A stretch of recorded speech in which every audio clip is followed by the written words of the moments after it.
Hello, everybody, and welcome to Sith Lord Finn's D&D podcast. I am your host, Sith Lord Finn, or Aaron Weiss, and today we have a very special episode for you guys.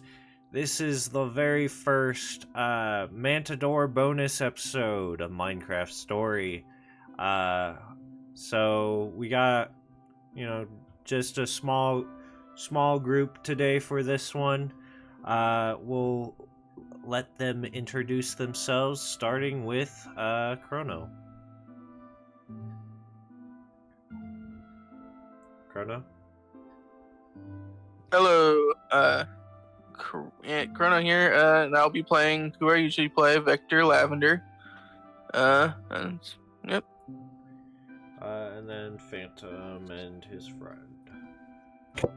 What up? I'm Phantom. I am playing Isaac Dragstar. Hello, I'm the Debo, and I am playing as John Alexander. Nice. Alright. So, for this...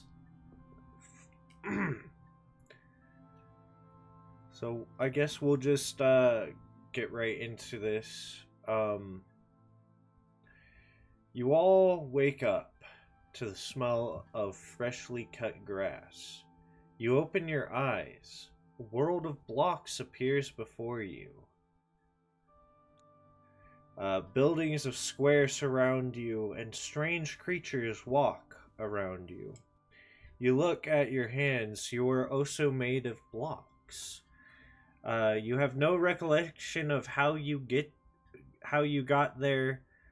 Behind you stands a strange building made of red and black stone. A sign hangs off it that reads, Sanctum of the Iron Heart. As you guys are, I guess, looking around and getting your bearings,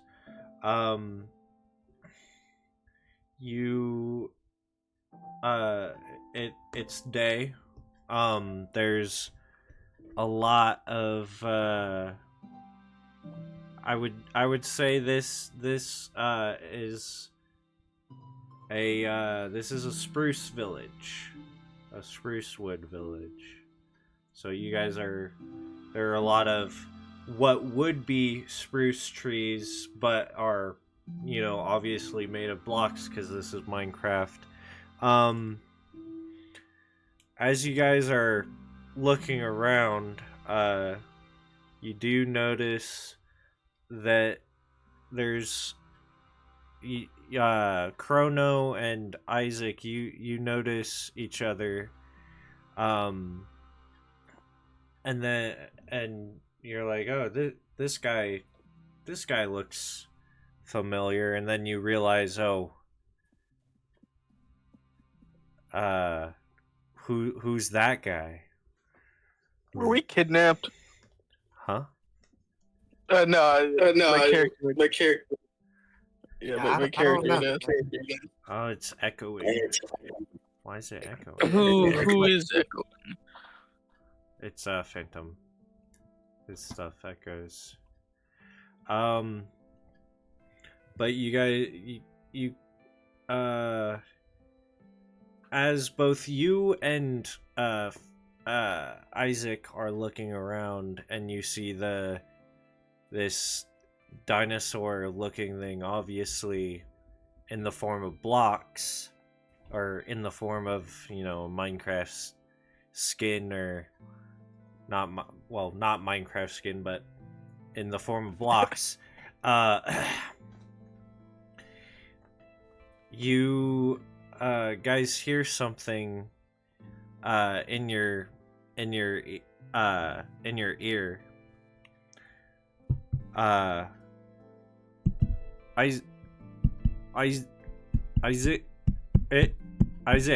Isaac, do you hear me? Yes, I hear you. Okay, this is Zinx. You are currently on the Mantador.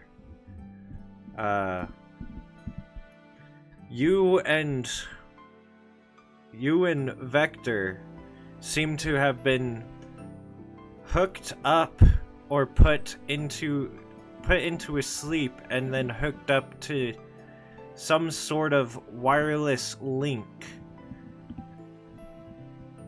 I'm not sure. I'm not too sure on the audio. Then glitches out a little bit, and then you hear, "Try and get your bearings. We're working on a solution," and then it cuts out. You heard that too, right, Victor? What? Did I earn? You did hear it. Well, I guess that solves that mystery. We were, in a sense, kidnapped digitally. That's the only thing I can think of. They Us? put up a program somehow. Huh? I knew that Russian military base was going to be a problem.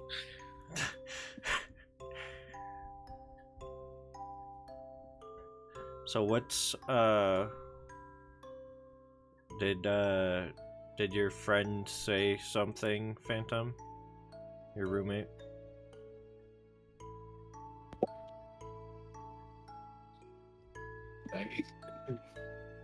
He's nervous. He's nervous. You're good. Talk whenever. Interrupt any of us. Yes, you're good to interrupt. Just press that. I personally talk a lot, so feel free. I was gonna say this is my first time like doing this, so No, you're good. all this stuff. Yeah. It takes a minute to get into character, so. You what's his character's name? John something? John Alexander.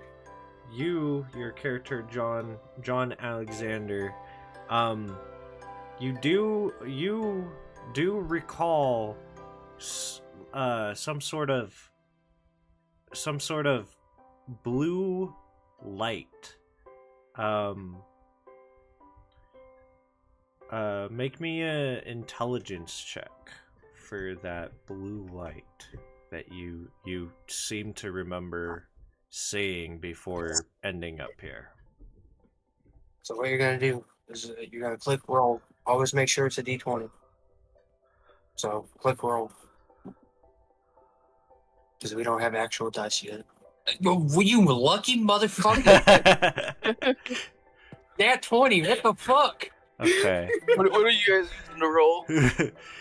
They're probably using D20. They're probably using D&D Probably. Beyond Okay. or something. So with nat 20, that's an instant success, basically. Or it depends on the DM, but it's an instant success in this case. So you recall that this blue light had some sort of arcane origins.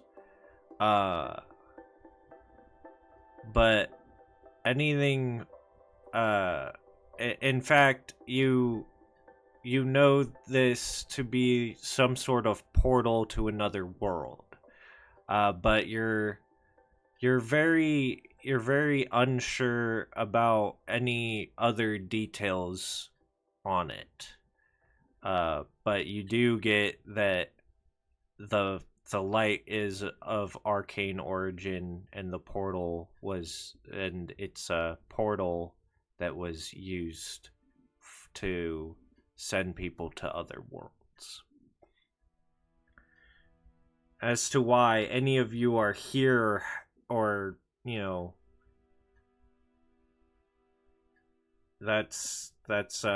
that remains to be seen. But you do have some insight as to what you guys might need to do, which is to figure out where you are in this world and maybe talk to the people. Obviously, there's a sign that seems to be in a language you can all understand.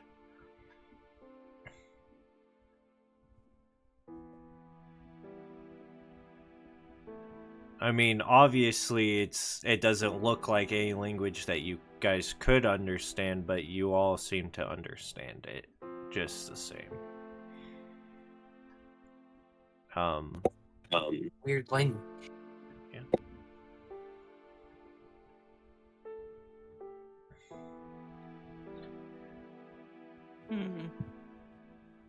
This almost doesn't look like the technology we're used to.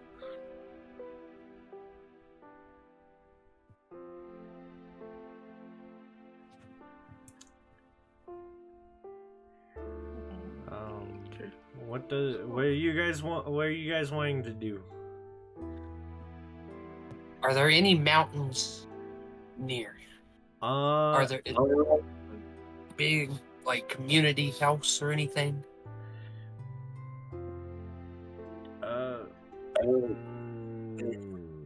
Well, give me a perception check for a big like communal house, like sort of like a chieftain house, or like just the biggest house that you can see.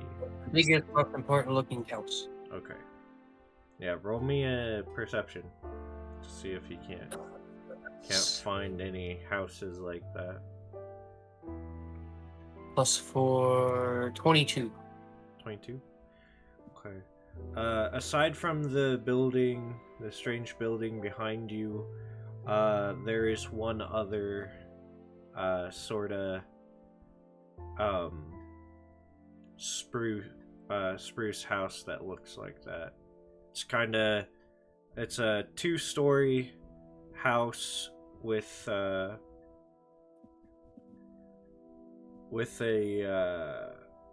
little fence around it, and there seems to be a sign on there, but from where you guys are, you can't really. Well, you got technology. You zoom in, and it says village chief on there. I say, I'm gonna start heading towards that building. Okay. Is there like anybody outside around the house that we could see? There are some strange creatures walking around you, also made of blocks. Villagers. Obviously you guys don't. I'm trying to play it off as like you guys don't know what these strange creatures are, but it seems to be that they do live here. They're just villagers, Minecraft villagers. They're all walking around everywhere, going to places, trading things. Actually, before I go to that building, I'm gonna turn to John and be like, "Hey, who are you?" And I will turn to Isaac and I will say, "Hello, I am John, and I am of Druid origins."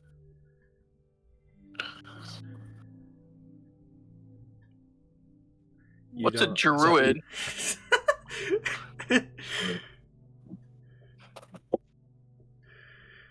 Are you talking about like primitive, like spiritual keeper? I like to live with nature. Take care of animals. I like to basically take care of animals, take care of plants, make sure that nature is clean, basically.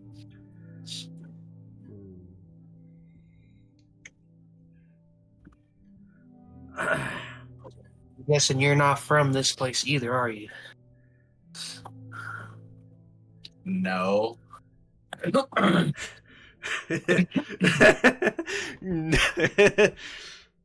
was a very weird no. Just saying. Well, I mean, he doesn't know. For I all know. he knows, he could be from here. He Just hasn't- saying, weird no. Well, it's one of the no's that you start saying no and you hope that that's the right thing to say. So,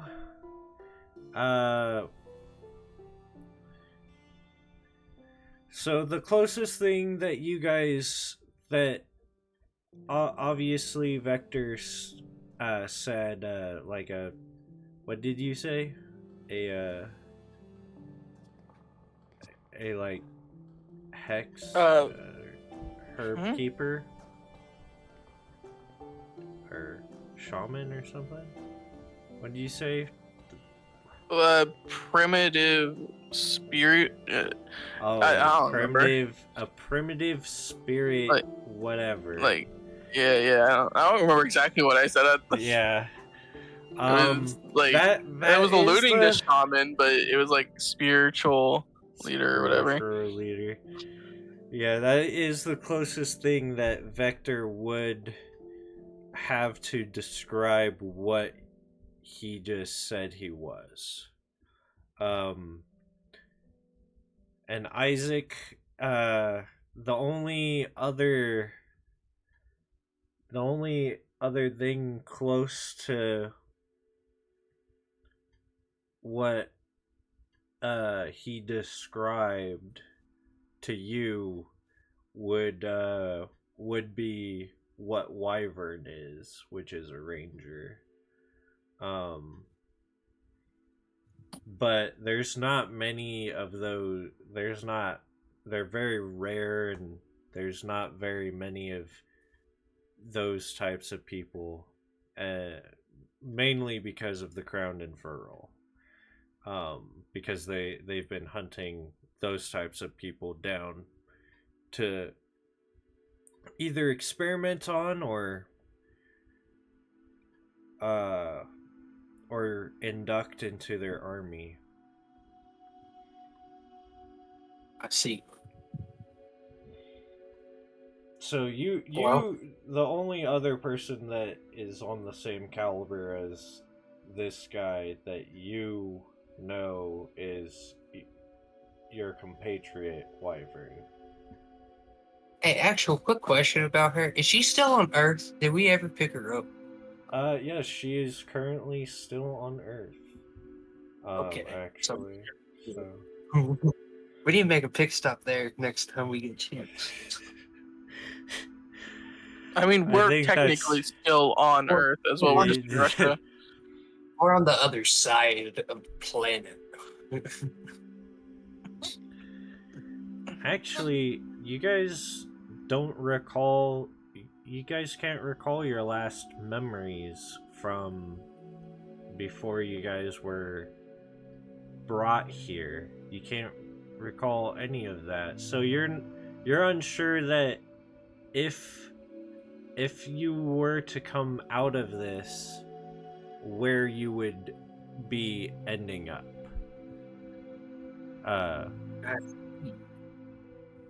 Yeah.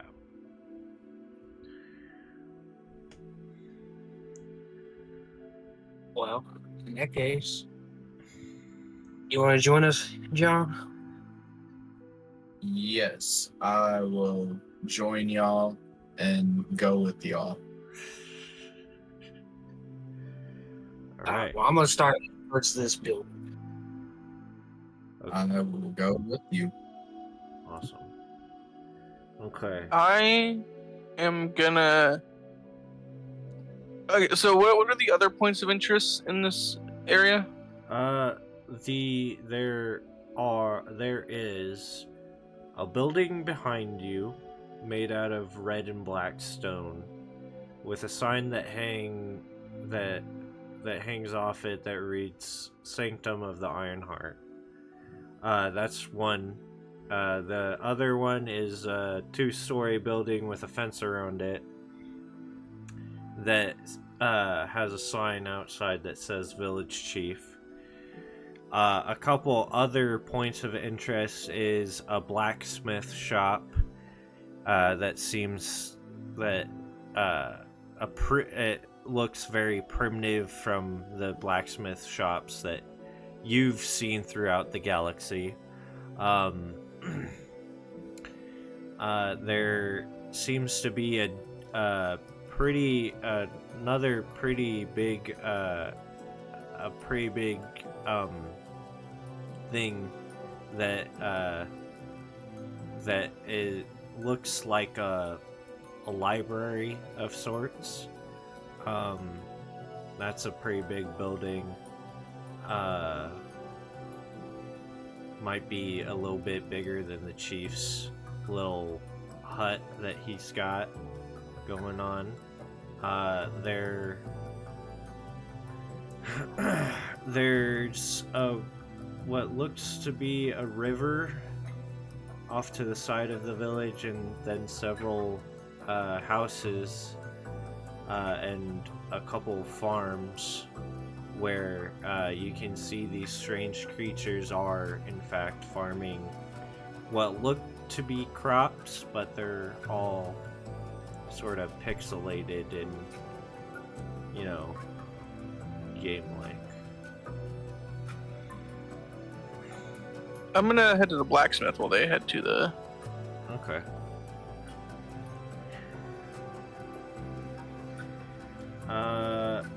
So who do you guys want me to do first? Well, okay, I'll do Phantom first, because they're both together. So as you head to the chieftain's hut, do you knock on the door, head inside, or what are you doing? I'm gonna knock on the door. Okay. So as you guys knock on the door, you hear shuffling around and like, oh, what? And someone asks from behind the door, who is it? My name's Isaac. And my name is John. I don't know an Isaac or a John. What do you want? Was hoping to see if you could help us get our bearings. Yes, our berries.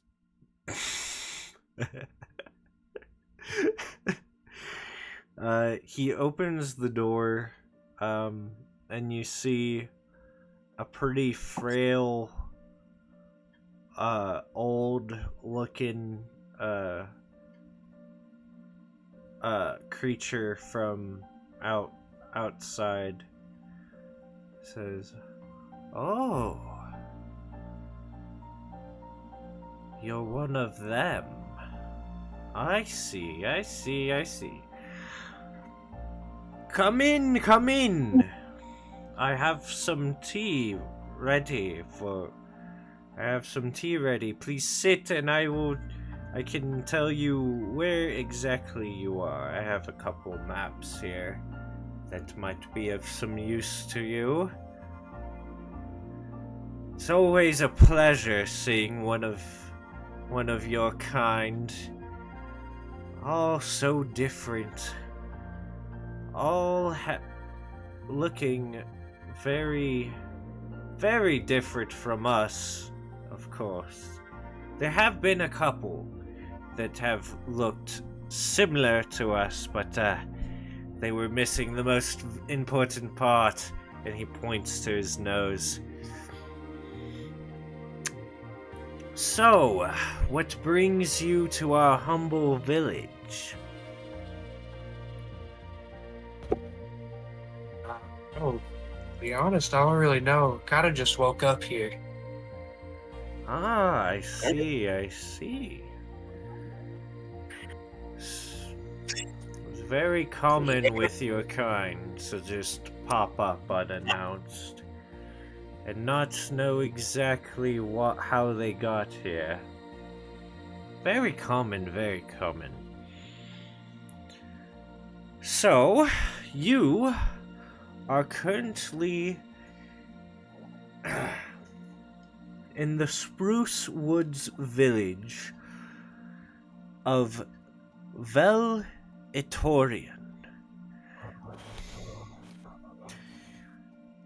We are a small village. Couple other points of interest that may interest you is another village this way. A little small, but there is also a village to the north, or should I say, city to the north. It's made out of cobblestone, you see. Very massive structure indeed. Very massive town.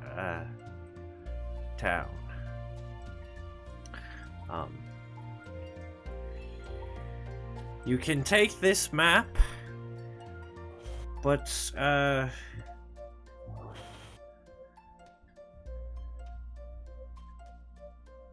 be careful. The mobs have been acting very strange lately. I don't know what exactly is happening out there, but I don't like it.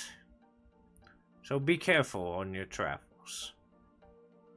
So, what are these mobs? What do you mean mobs? Like people? Mobs of people? Oh no, here, let me grab a picture of one of these mobs. And he, pulls down he unfolds a piece of paper from his cloak, and he puts it down. And what you see is several different creatures and monsters. These are mobs, specifically hostile mobs. But, as of late, some of our non-hostile mobs, our horses, our wolves, our sheep, have been acting strange as well. Very troubling, and he folds back up the piece of paper and puts it back in his cloak. Very troubling indeed. Most of them have been showing back up with a black, inky substance upon their skin, and acting wild and irrational,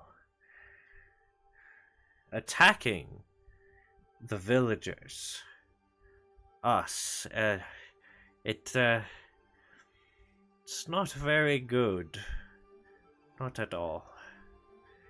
Our iron golems are not very effective towards this black substance. We had to decommission them for a while and have our guardsmen do most of the heavy lifting around here, with patrolling at night and keeping us safe. But it's just so hard to keep a small village safe with just a few measly guards. If only the heroes were still around,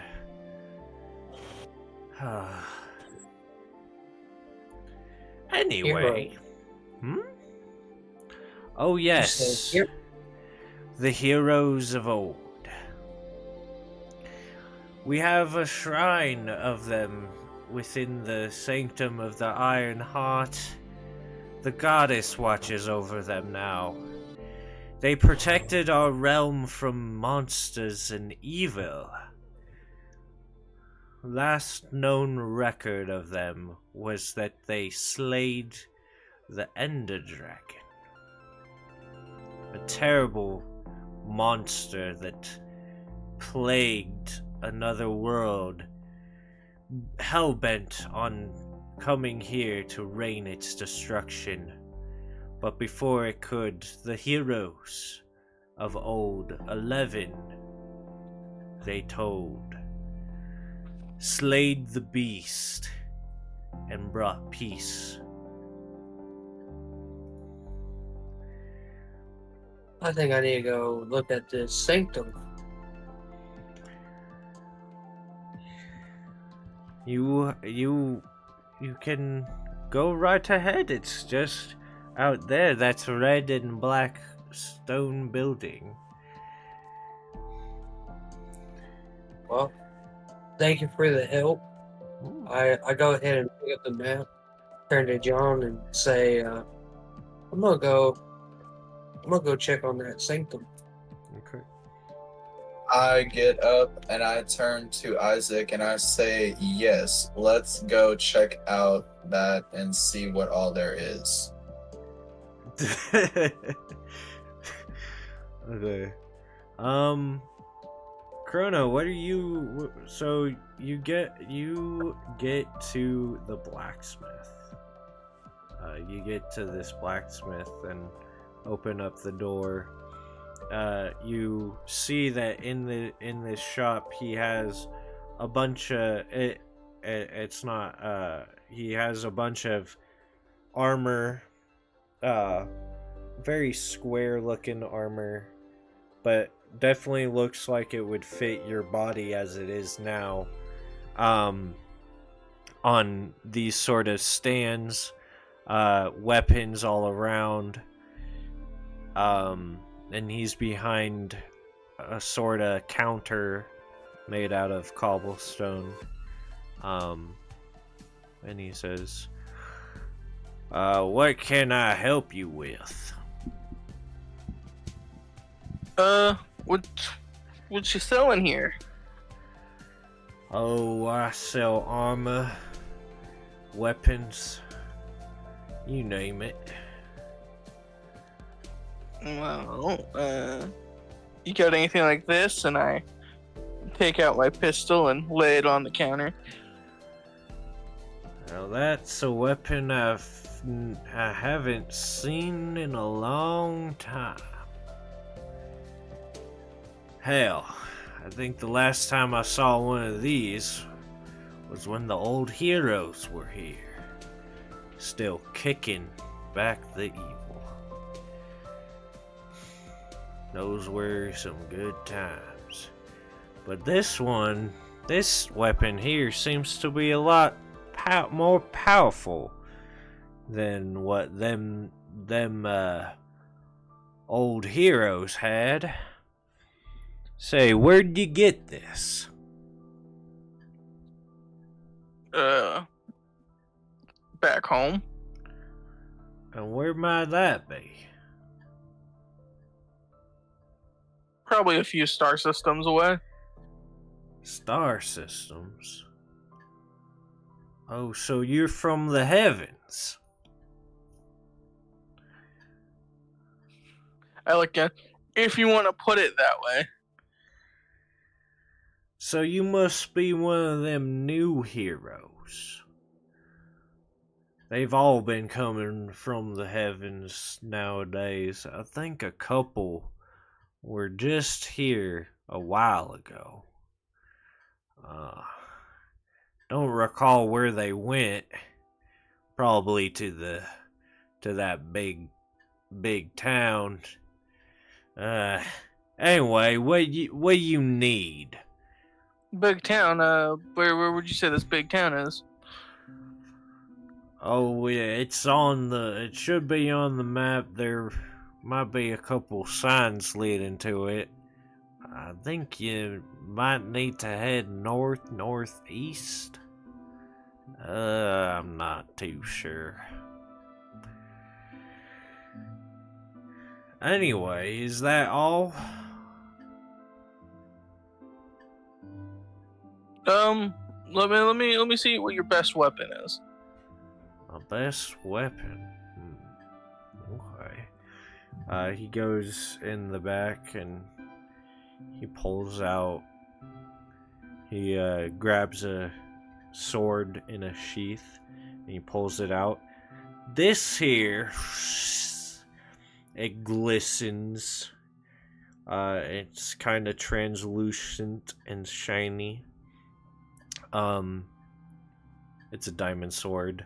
But it radiates a power that you can sort of feel. A purplish glow sort of like pulses through it. This here is an enchanted diamond sword. I forged it a couple days ago and just so happened to get the right enchantment book to enchant it with sharpness. Not sure what level sharpness, but it's looking pretty sharp. And as you can see, it does look very sharp, as if it would be able to chop clean through someone's arm without the user breaking a sweat. How much for it? Well, this here will be 5 emeralds. And he sets it down on the counter. I don't have emeralds, but I put 5 credits on the counter. Would these work? Looks at them. Well, those there aren't green nor a gem. But seeing as you might be a hero, I'll take them. And he grabs them. I don't know what these credits will do me for, but we will see. Take it and be on your way.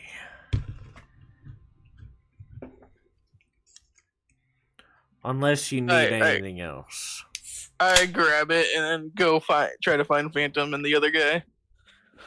Okay. You spot them heading towards the Sanctum of the Ironheart. I run up behind Phantom and be like, hey, they're like super primitive. Check this weapon out. Nice weapon. That weapon looks nice. Got a couple of people.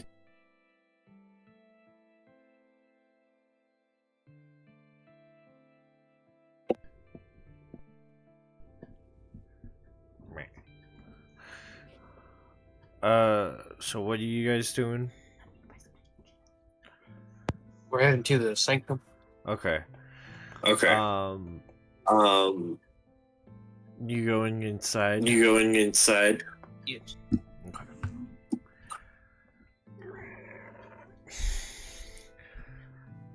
As you enter the Sanctum of the Ironheart, you see in the middle is a statue of a woman with angelic wings covering her eyes. Her eyes are covered with a blindfold, and she currently has 2 hands holding a great sword of sorts that looks very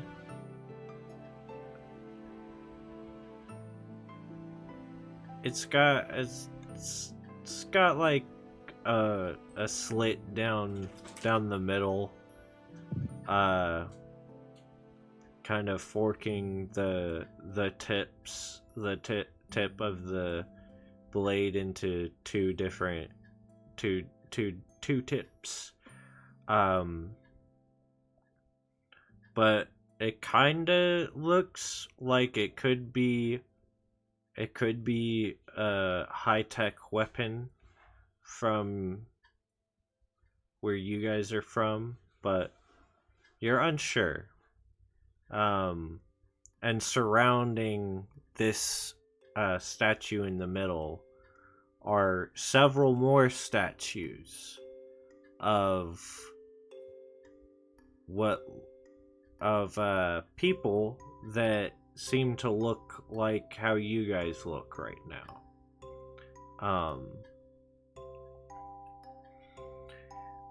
There are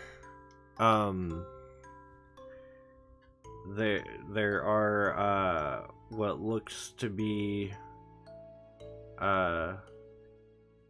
it looks like this building is open to the whole village. Like there are like ways to get in, and then there are openings where you can just like walk out, so you can walk in and walk out from any of the 4 entrances that you guys see. Not ominous at all looking statue.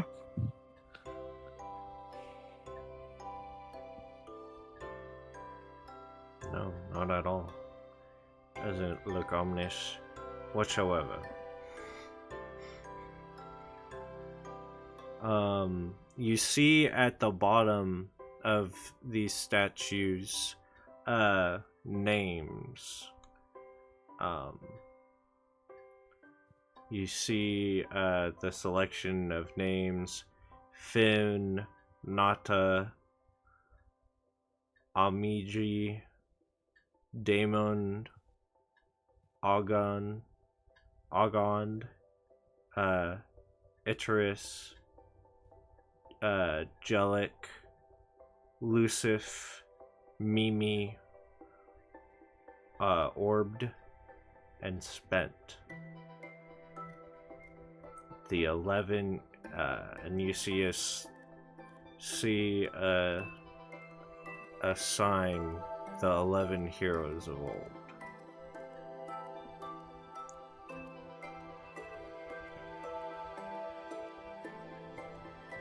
They are all wielding different weaponry.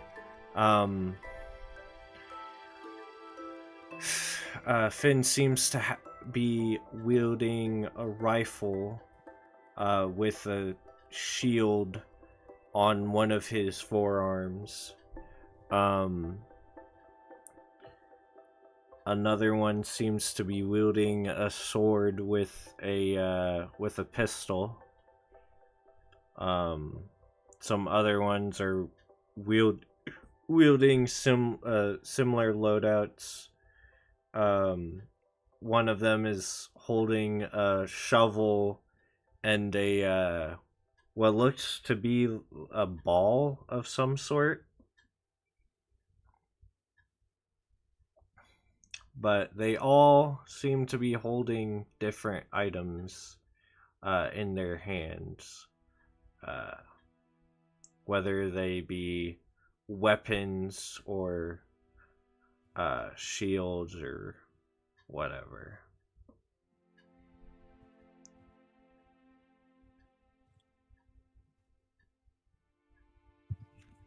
And that's all that's in this sanctum area that you guys can see right now.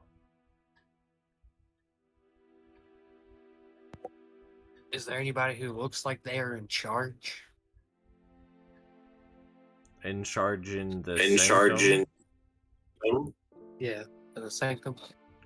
Um, is there any information about each hero under the statues?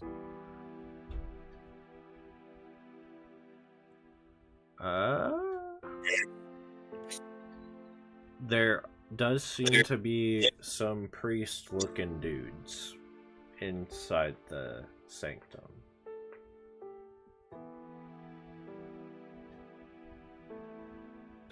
I'm gonna go up to one of the priests.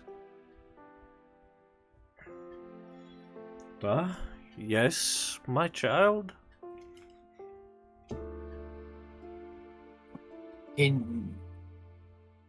What's the story around these guys? Those are the 11 heroes of old. They slayed the Ender Dragon and brought peace back to the realm. Finn wasn't the leader, but he was definitely one to charge into battle, just as the rest of them were. Nata was one who was very clever with what he would build to help him defeat the Ender Dragon. Amaji, the warrior, ready at all times for his adventure. Daemon, the wise. He was a fearsome foe to be reckoned with. Agond, the cheerful, brought joy throughout their adventures. Iteris, he flew into battle with his inventions of flight. Jellic, his brother,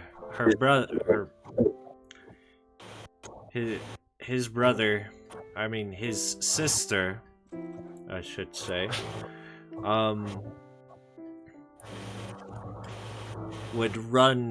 would fly in with him, but she was the more angry. Lucif, the lone wolf. He always thought he didn't need the others. Mimi, the holy snowball in his hand, was the last thing that hit the Ender Dragon. Or so it was said. Orib was very stealthful and was on the back of the dragon before it died, and Spent retrieved the egg and orchestrated all the plan to defeat the Ender Dragon successfully. They were all good heroes, protecting this world from dangers of the other 3 dimensions. The End, the Nether, and the Undergarden. They defeated and sent back the hordes that plan to destroy this world. They are a significant part of the history of this world. and are held in the highest honor, being immortalized with the goddess of the Iron Heart. She watches and protects them now that they're gone. And they walk. These statues reside their spirit and are said to protect us.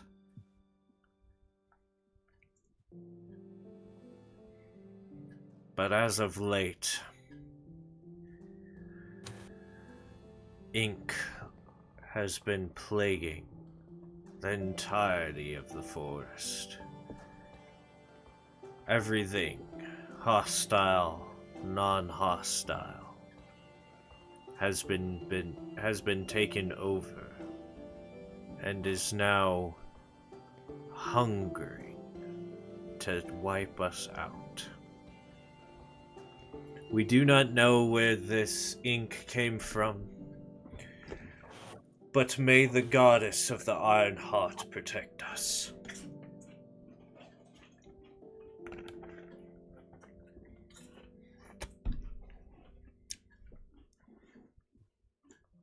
I see. I heard there was a city to the north, correct? Oh yes. In that city there is a much bigger shrine than this to the 11 heroes of old. Much bigger shrine indeed.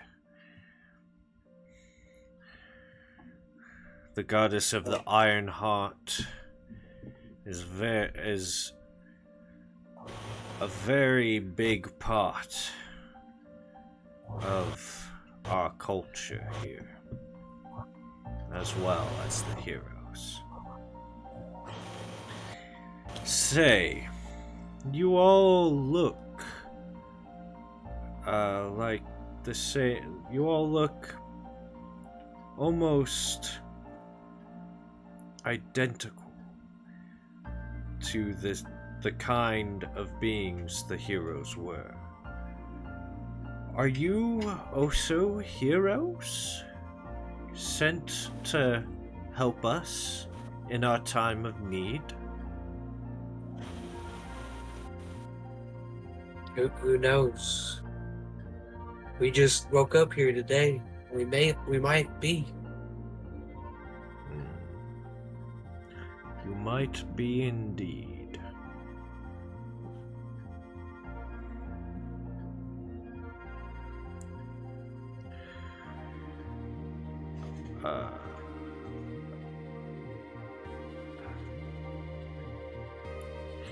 If you are, please find the ink and destroy it.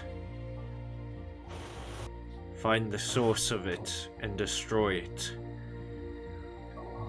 You may be our only hope.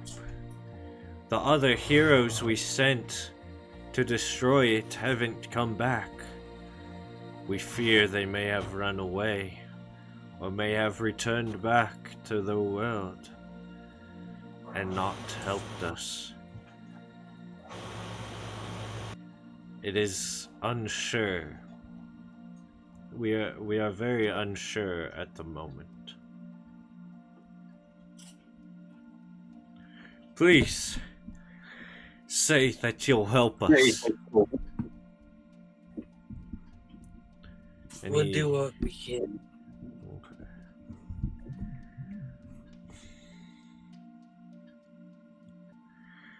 Okay. As he says that, you hear,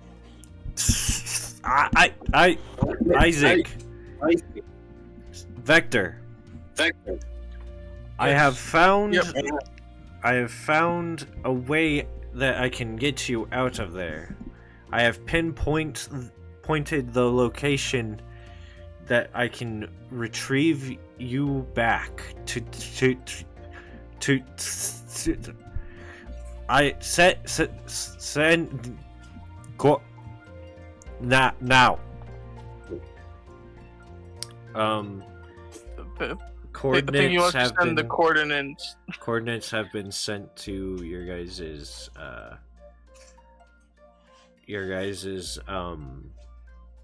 data stuff. Get the quit now. And he cuts out.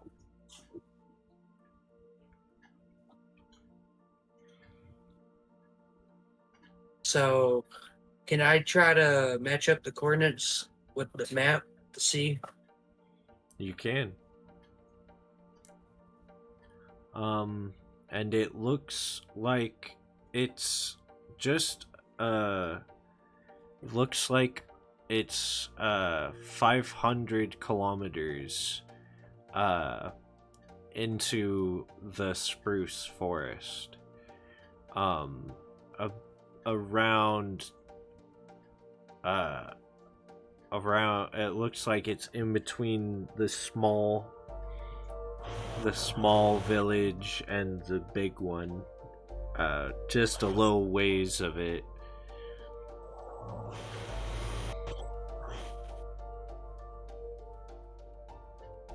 Let's see. I say we start heading to it.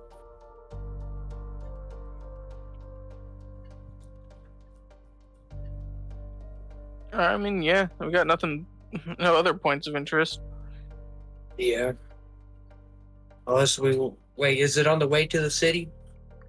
No, it's out of the way. It's in between. It looks like it's in between where those two would be.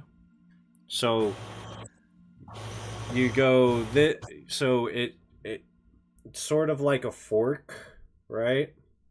One way you go to the city, the other way you go to the thing. And if you go straight, you'll go to the coordinates.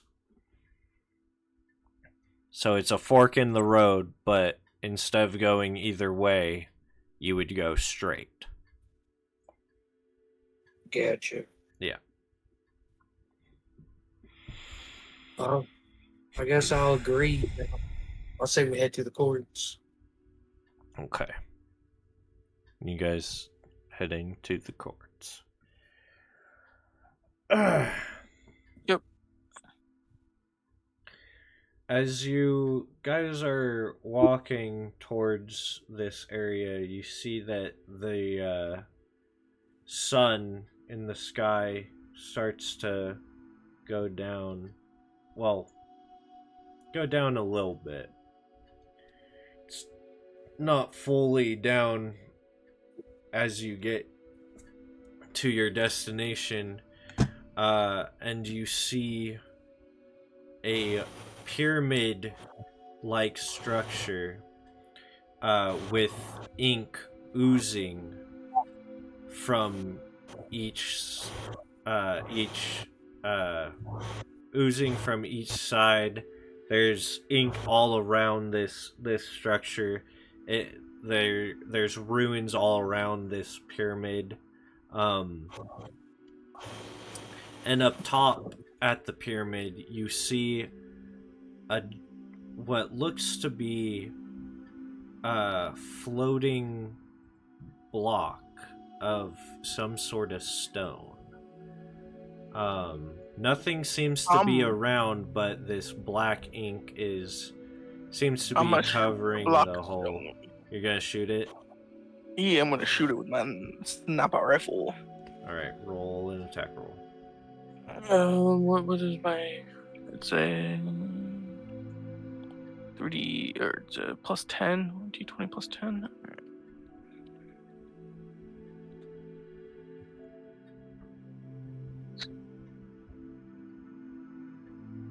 17. 17? Okay. Yeah, that'll hit it. Alright, you want me to do I deal damage to it? What happens? No. No. As you hit it, it bursts. And you hear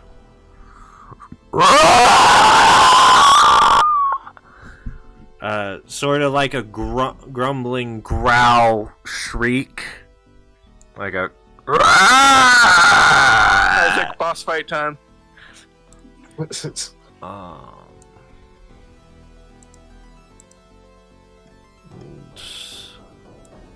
get him up, and yes, it is. You see a giant worm-like thing emerge, not emerge from the thing, but emerge from the top of this pyramid. And I didn't do damage to it? No, you shot the brick which summoned it. Oh, it summoned it. Oh, okay. Various different things start popping out of the black ooze. Little globs of stuff. You guys are coming in over here at the top of this battle map.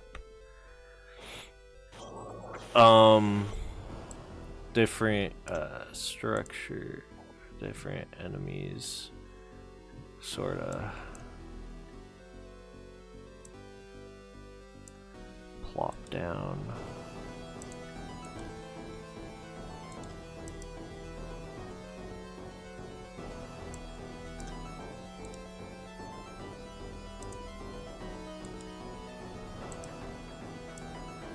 Some different enemies start compiling out of the ooze, the black ooze from these different areas. Some creatures you've never seen before.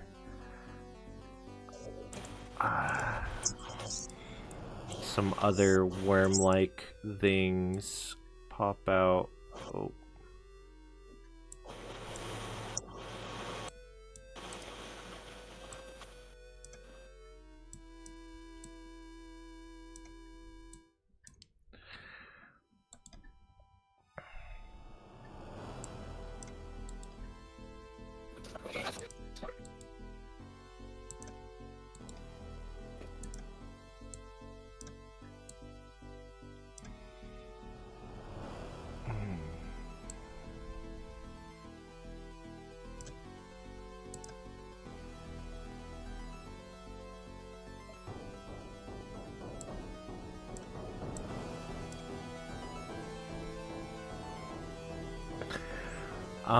But you are now as this thing pops up, you see a big bar pop up on as if you guys were wearing HUDs that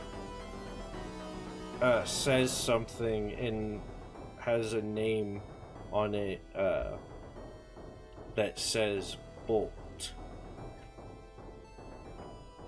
Ink,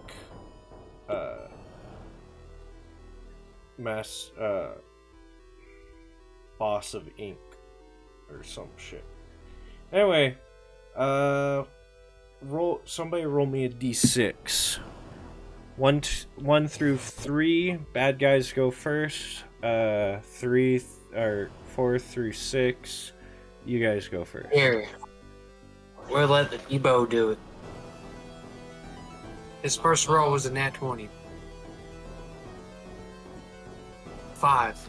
Okay, you guys go first. So, like I said, you guys start over here. I don't know if you can see that. Wait, ping again? Oh, yep, I see. Yeah, I wasn't. Give me a second. Ping. My character's down, Okay. along with John. I don't have a, Up there. Okay. I didn't have time to find a picture for him.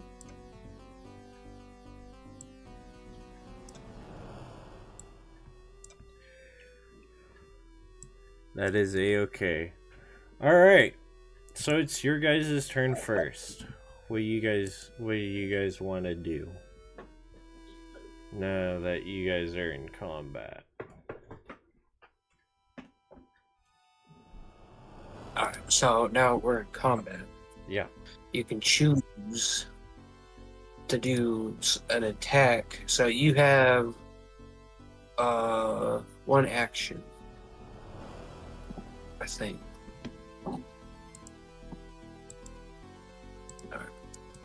So that's some of the shit you can do. I'll do firebolt. And then you have this. Don't forget, you also have magic.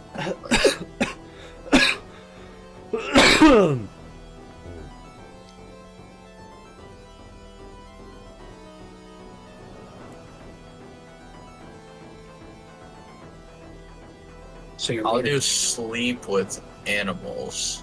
speak. Go down sleep with animals. There's a Oh, well, never mind then. I wanna- Speak with animals. Whoa! I thought it said, well, not sleep with animals like that. Whoa! Hold Oh on. no, no. there's issues. Wait a minute. Talking about putting the animal to sleep. So, what are these? What can we tell? They look like they look like creatures creatures made out of ink, bones. They all seem to have a giant glowing eye on each of them. Maybe that is their heart or something. But the big guy also has several giant blue eyes on him. So you are unsure. Maybe it's what is allowing this creature to control these things.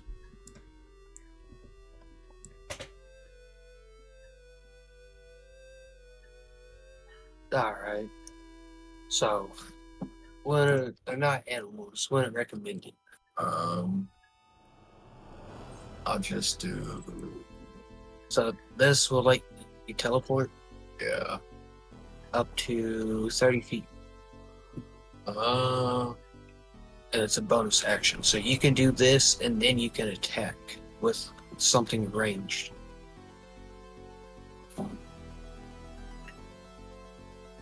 I could So, do. You could do lightning bolt.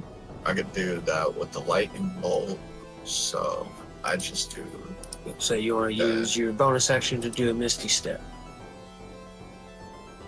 Or actually not. Don't Or do you use wanna the just Misty attack? Step, just lightning bolt. Alright. So, you want to do lightning bolt. So, that is. What's the range? 100 feet. Oh shit.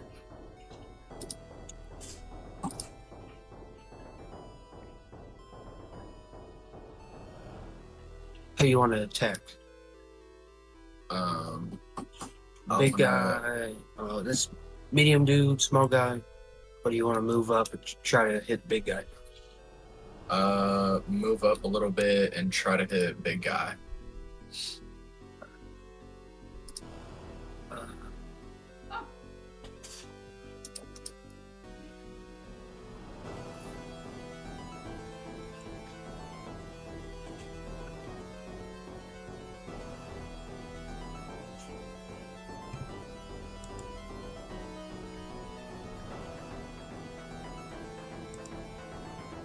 Where's your speed?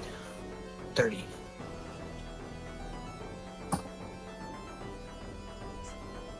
So, you can move up 30. So, wait, what did we make it? The walks? How far could you move? If he can move 30 feet, he can move 30 feet. Okay, just making sure. So he was right there. It's not right there.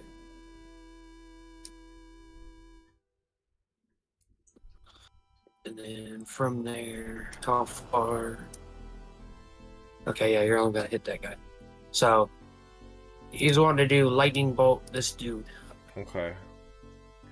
It is a save of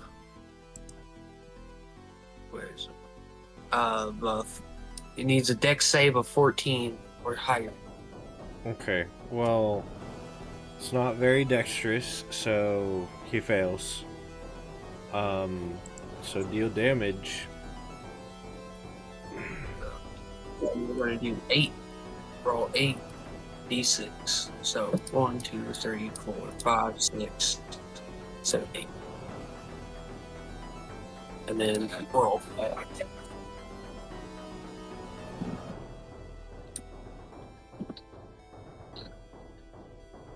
$25.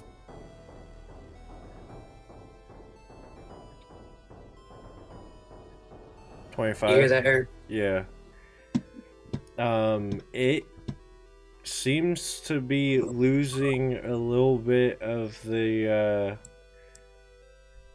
of its ink.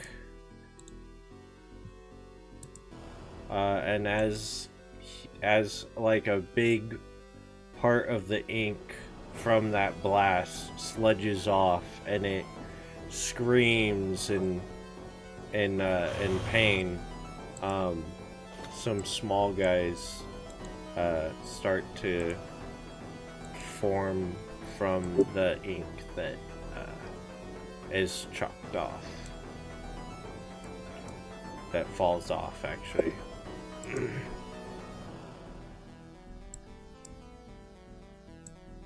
But it does hit him and shocks through him, and loosens up some of the ink that was on him, and he screams,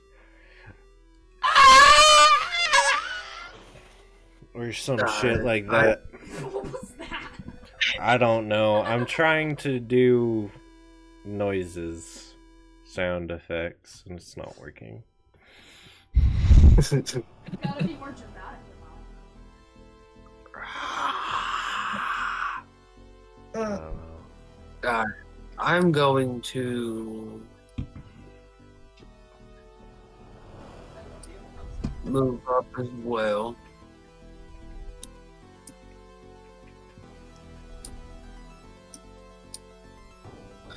And I'm going to hit the same guy.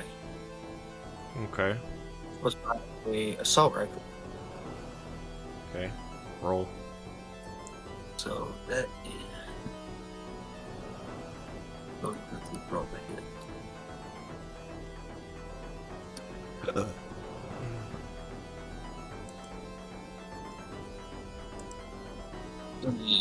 What's the plus to hit?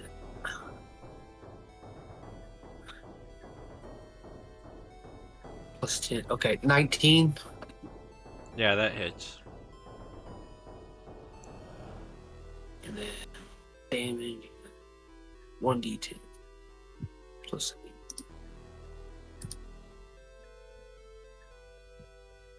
So 7. 15 is the damage. 15? Yep. Okay. He is looking not too good. As you go do do do do do do do into the ink and bones, sort of cracks a couple of the ribs, and a bit of the skull gets shot off and cracks like porcelain, or shatters like porcelain.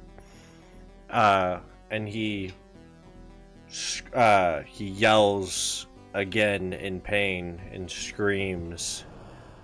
None of its ink gets harmed though, but the bones and the eye on its chest, the eye begins to sort of squint a little,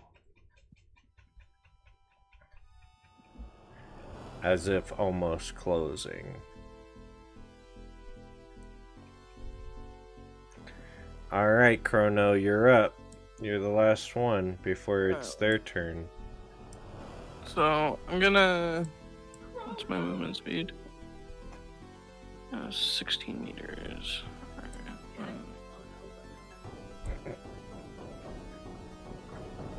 Okay, so I'm gonna go there.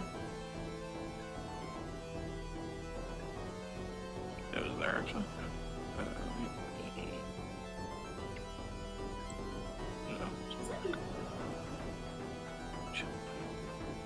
Alright, so I'm gonna go here, and then this guy should be.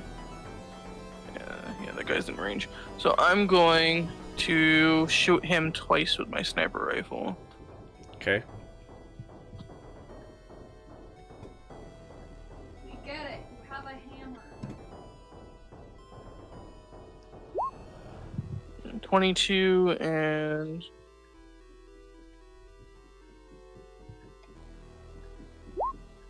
Yeah, 16. Okay. Do both of them hit? One hit? 22 hits. Okay.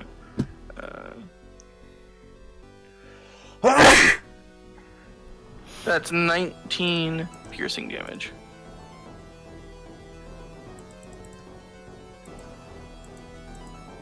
Okay, give me a second.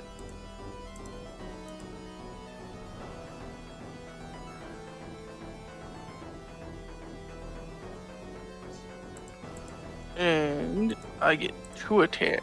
Oh wait, no, I already did. It's 2 And attack. you said 19? Sorry. Yeah, it's 19 piercing damage. Okay. And then my bonus action, let's see, do I have anything?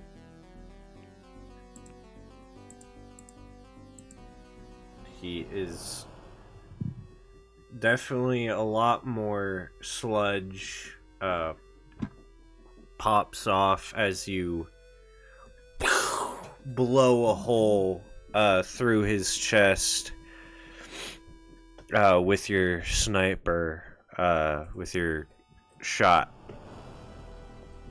Alright, that's the end of my turn. Okay. So now it's their turn. So all these enemies are going to go up a bit. Let me see. Okay.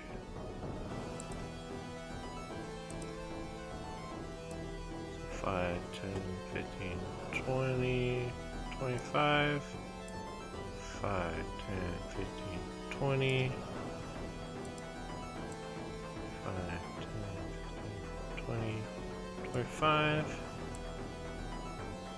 5, 10, 15, 20. Over there. 5, 10, 15, 20, 25.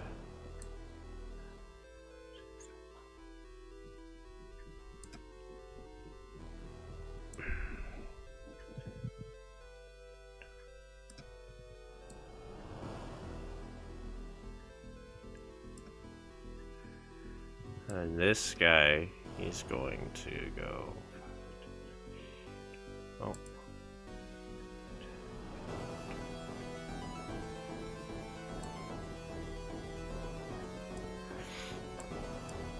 He's going to pick up this guy.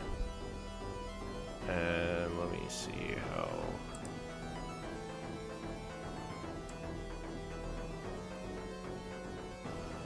Alright, yeah. Okay. He's going to pick up this little ball of this little sentient inkling guy and throw it at you, Isaac. He's throwing it at Isaac. Grabs it up with its giant, long, elongated, inky block hand and throws it at you. Does a 19 hit? Isaac. Isaac. Does a 19 hit? Does a 19 hit? My face. Huh? Yes, it does. Okay. Okay. You are going to take 15 points of bludgeoning damage as it hits you, and I will need you to roll me a Constitution DC. Constitution save. There goes my shield.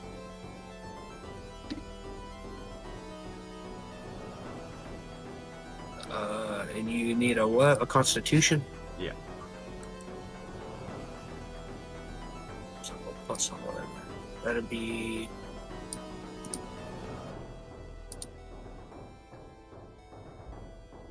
Uh,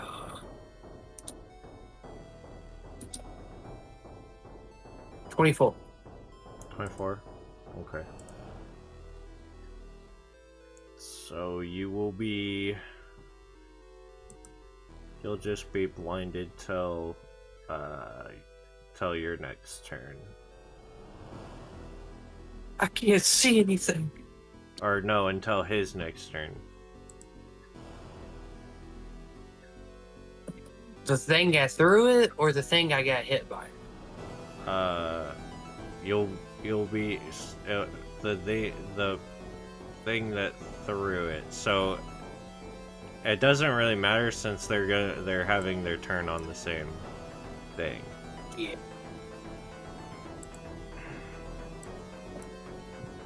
But so this thing is gonna be, and since it didn't take its action to attack, it's going to attack you now that it's on you. And since it's currently on you, I'll say it has advantage. Okay. Does a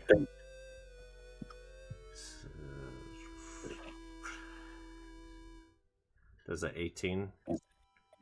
Yes. Okay. You're going to take 4 acid damage as it sort of expands and then contracts around you on your suit. And you do notice that your suit is kind of being eaten away by this acid now that your shields are gone.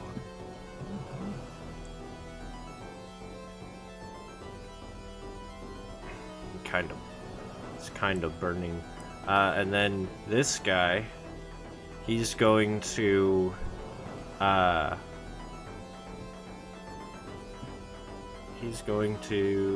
shoot a beam at somebody.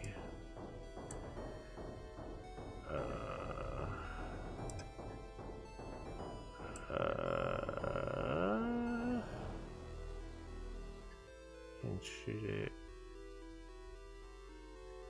Just gonna shoot it at the Dragonborn.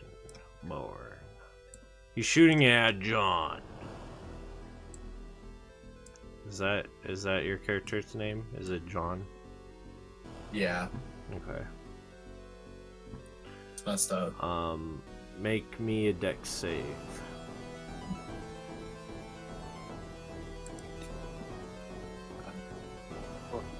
We're looking for a 16 or above.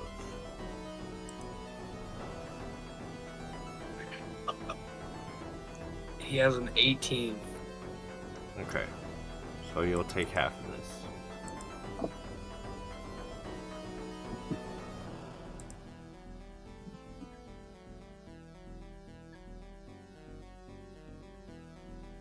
So you'll take 6 damage. That's halved, by the way. That's half of the damage. I have to. Okay, so you already. Yeah. It was 15. Wait, no. That wouldn't be. Yeah. So the damage is 6. Yeah. Okay. Sorry, I'm trying to do math in my head instead of. Something ain't math. Yeah, something wasn't mathing. I ain't never been good at math at all. I suck at math. All right. It is your turn. It is your guys' turn now. So what are you trying to do this time? You still want to do your fireball? Yeah. If I'm close enough. You should be. I think I am. I think I'm. You want to attack 95. the same guy? Yes. Okay. Do you want to use...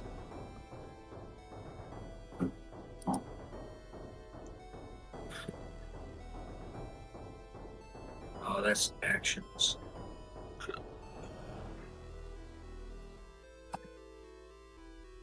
Alright.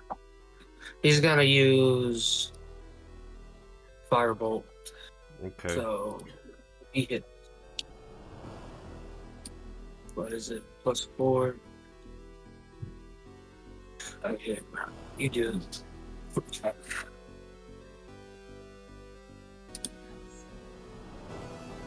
So He has a 14. yeah, Since be that's 14. +4, yeah, 14. 14. That does not hit. Yep. It's damn.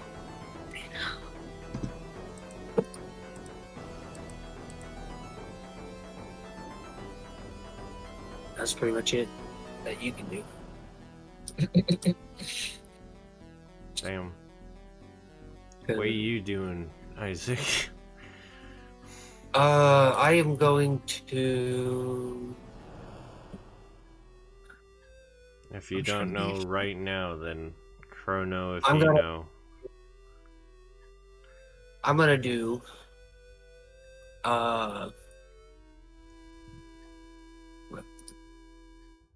I'm gonna do Cryoblast. Okay.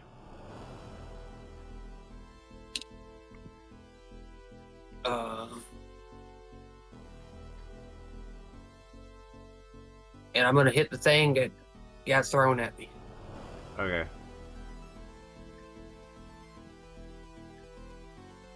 Uh, 19. 19. Yeah, that hits. Yes.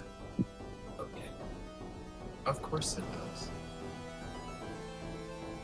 You were trying to shoot the big guy. He's got a bigger AC. So it's gonna do 12 damage in total. Okay. That'll kill it.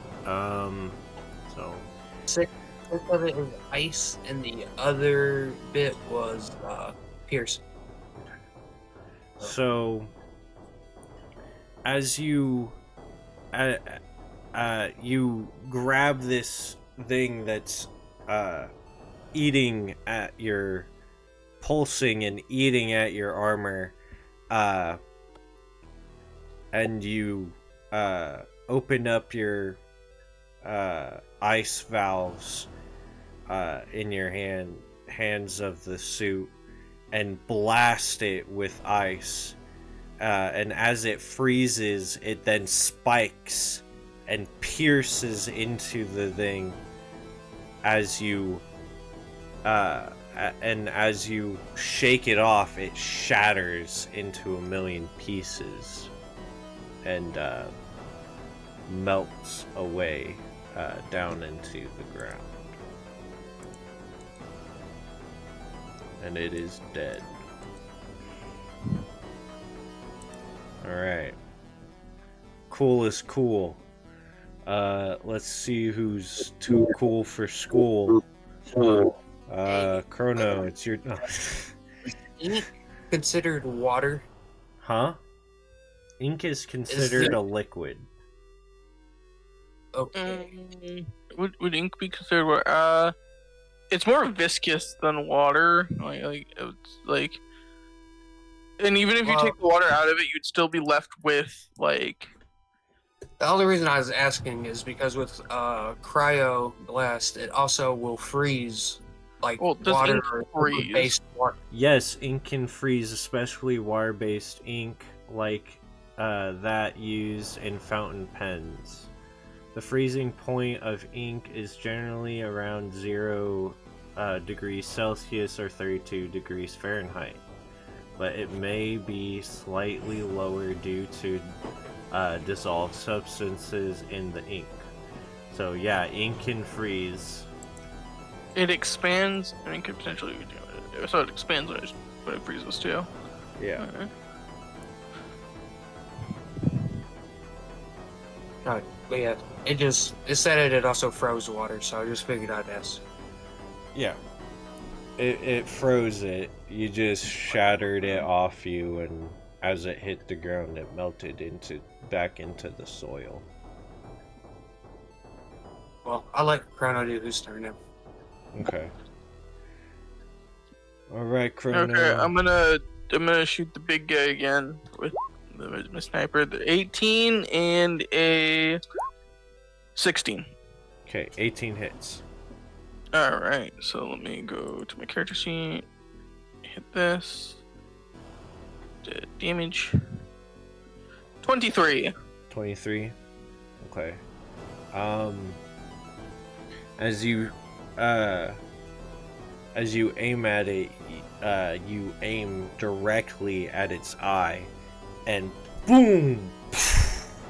Shoot a big hole out of its chest where its eye was, cracking, splintering bone, and flying sludgy ink out, as well as dropping pieces of glowing blue from the eye, and as it goes, it drops down dead, and it's on impact of it falling face first down, its skull shatters even more into a billion pieces. And it's dead. Yeah, that was my turn. Alright, wait, was that everybody's turn? Was that everybody's turn? That was his. Okay. Bad guy's turn.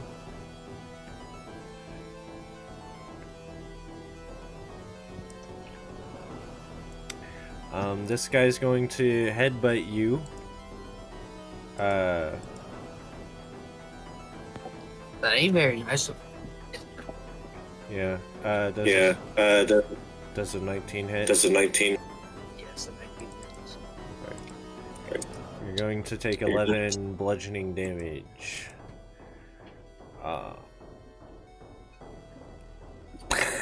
As it sort of like headbutts you with its face. You just lost a game.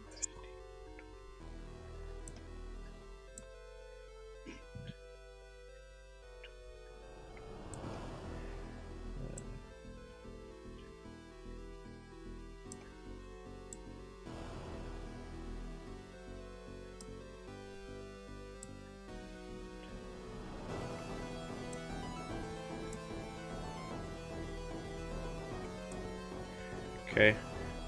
So as these things moved, big guy is going to shoot another beam. This time at John. Wait, did he shoot a beam at John? This time at Isaac. I'm sorry. Okay. Yeah. That's what I was gonna say. That's not very nice, man. It's your first. It's your first game. You gotta get bullied. Make me a dex save, Isaac. Yep, go. Oh, +7.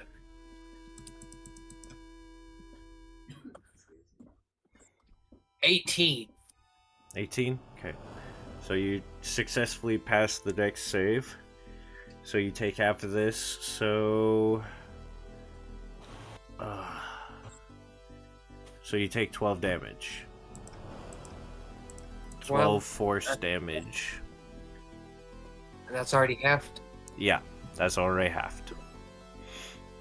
It would have been 24. Okay, it's your guys' turn now.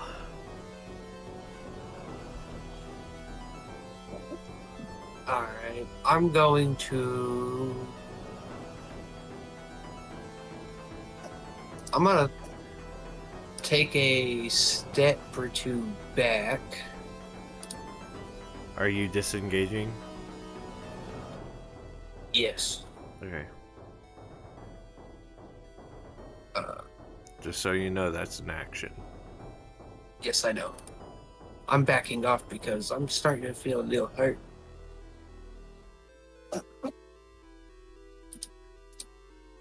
And does this require action or bonus action? Damn it, that's an action. Okay. What else?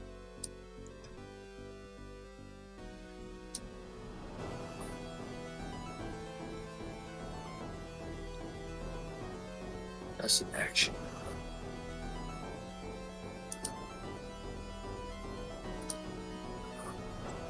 Well, as a bonus action, I'm gonna do a double tap Okay. with my pistol. Alright.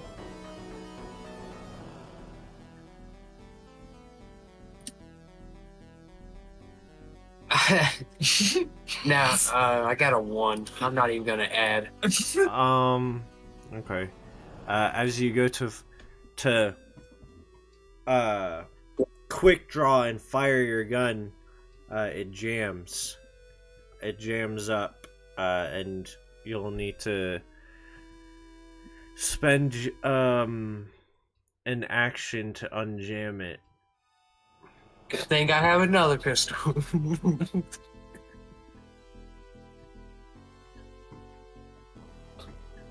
Alright. Your guys' turns. What do you want to do? Uh, Use your breath weapon? Yeah, breath weapon. What element is your breath weapon? It is fire.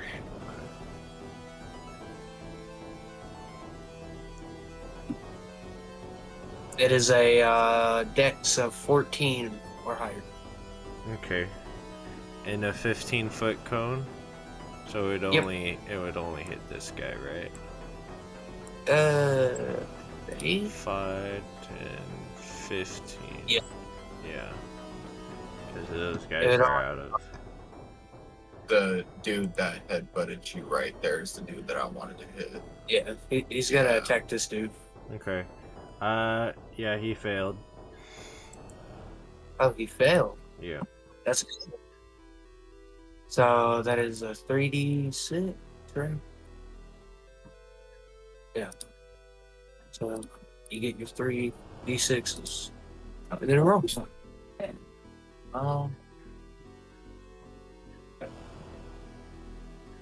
there's your 11. 11, and then you check again. Yeah, so there ain't no bonus damage, so it's 11 fire damage. 11 fire damage. Yes. So as you get your breath weapon ready, puff up your chest, it expands with fiery energy, and you expel it at this guy. You notice that after you're done, he is now caught on fire and screaming in pain.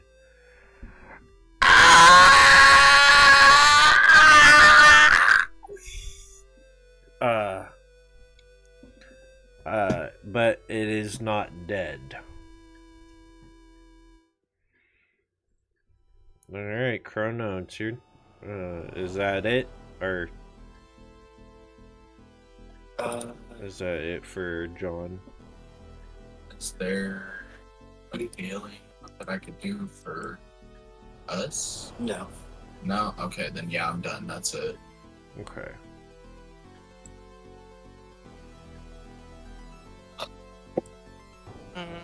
I'm gonna shoot the guy that's in front of John, and then I'm also gonna shoot this worm guy that's over here.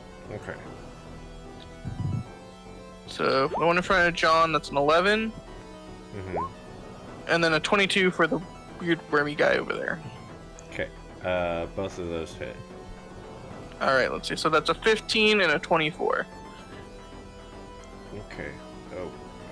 So a 15 for who? The one in front of John, and then the 24 Okay. to this weird lizardy one over here. Okay. So the So I'll do the 15 one first. So as you aim in at this guy, you aim in at its eye again and poof, shoot a hole, completely taking its head off and splattering black sludge everywhere as the pile of bone and ink just sort of sinks down into a puddle of black goo and bones. Then it's dead.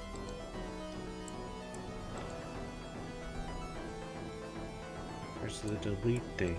Come on. There it is. Okay.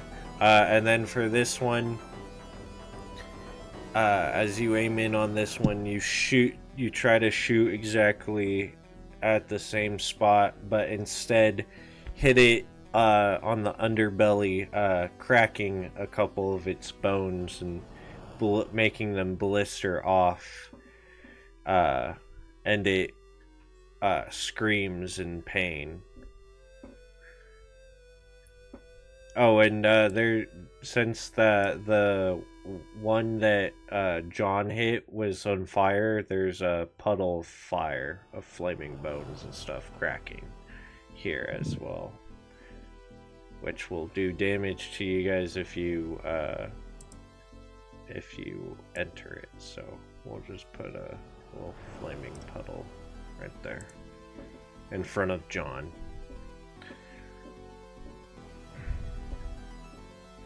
And is that all? That's all I can do. Okay.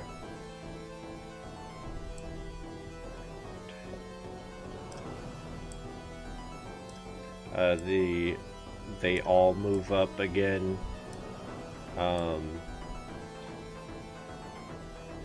This one latches onto you, John, and attempts to hit you and misses.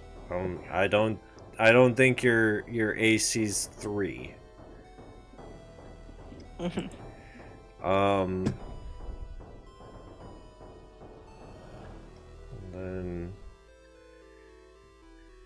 then the big guy then sends out a wave, and you guys begin to float in the air, going up about, I don't know, 10, 12, 30 feet before you're no longer floating anymore. Everybody make me a dex save as you plummet back down to the ground and lose your footing. Alright, well, I'm also going to be rolling for the Debo. Okay. He just got a phone call. Alright, that's fine. I got a plus 10. Plus 10. Roll this. 29. 29? Okay. Yeah, I'm just gonna use my character sheet roller. It's easier. I got a 30-20. A dirty 20. Yeah, For who, you or Dabibo? me. Ice. Okay. And this John here got a 10. Okay. So you both pass. John does not. He takes the full 17 bludgeoning damage as he hits, as he comes plummeting back to the ground. You guys seem to be able to manage to drop down to the floor a little bit more gracefully, but you guys still take half damage of 17, which is 17 divided by 2, 9 damage. 9 bludgeoning damage. And it is your guys' turn again.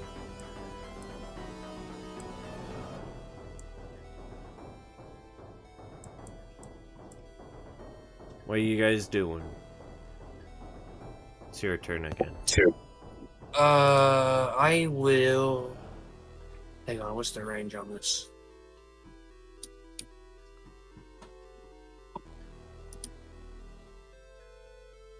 Oh, shit, never mind. I don't have any more.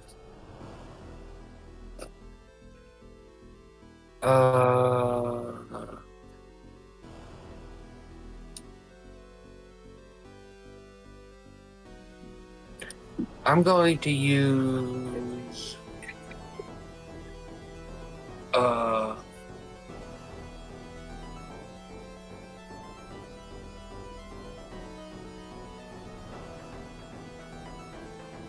I'm gonna use first aid to heal myself. Okay. And it is a 1d12 plus 6. So I'm going to heal for 12. And what was the last damage I took? Bludgeoning, right? Yeah. Oh.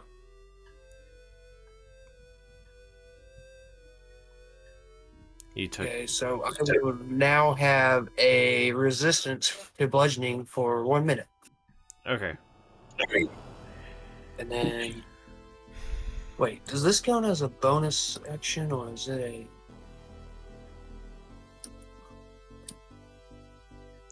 I think it's an action. As you heal yourself, you hear, Isaac, you need to get the thing. The center.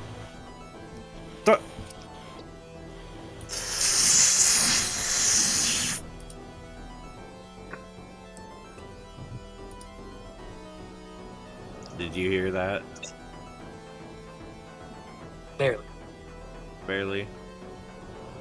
Oh, it's okay. That's fine. Vector heard it too, so he'll tell you. I barely heard it. Okay. Well, that's fine. I'm not gonna repeat it because you have now currently lost comms with Zinx. As he's he tried to tell you guys what to do, and his thing just didn't go through. I probably turned off the Fuck radio. Discord. But no, yeah, you probably messed up the radio, yeah.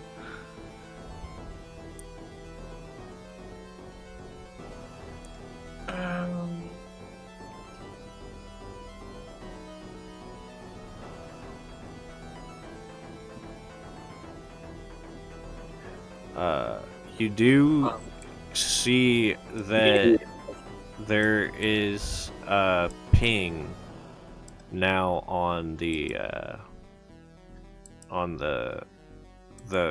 giant creature in the center, though. Gotcha. Alright, so what do you want to do? So here's where everybody is. So you got this guy right next to you. These people. You've already used that. So Can't do that again. But you can do. You still have.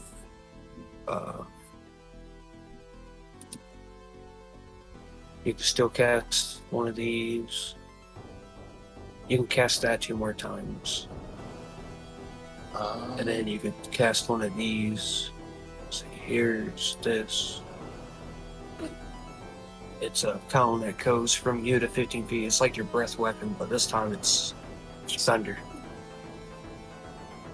I'll do Thunder Wave on the dude right next to me. Okay. So he's gonna hit this dude with Thunder Wave. Okay. So that is a Constitution saving throw of 12 or higher. Okay. He got a 10, so he failed. There you go. 2d8.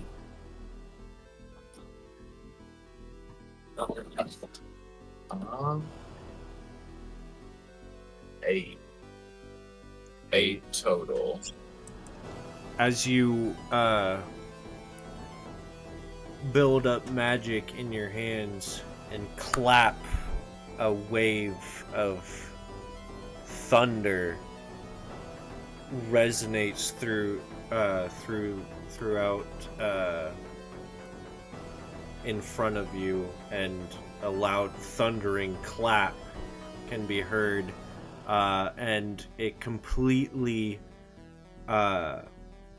this thunder wave completely ripples and tears it apart, and it is dead.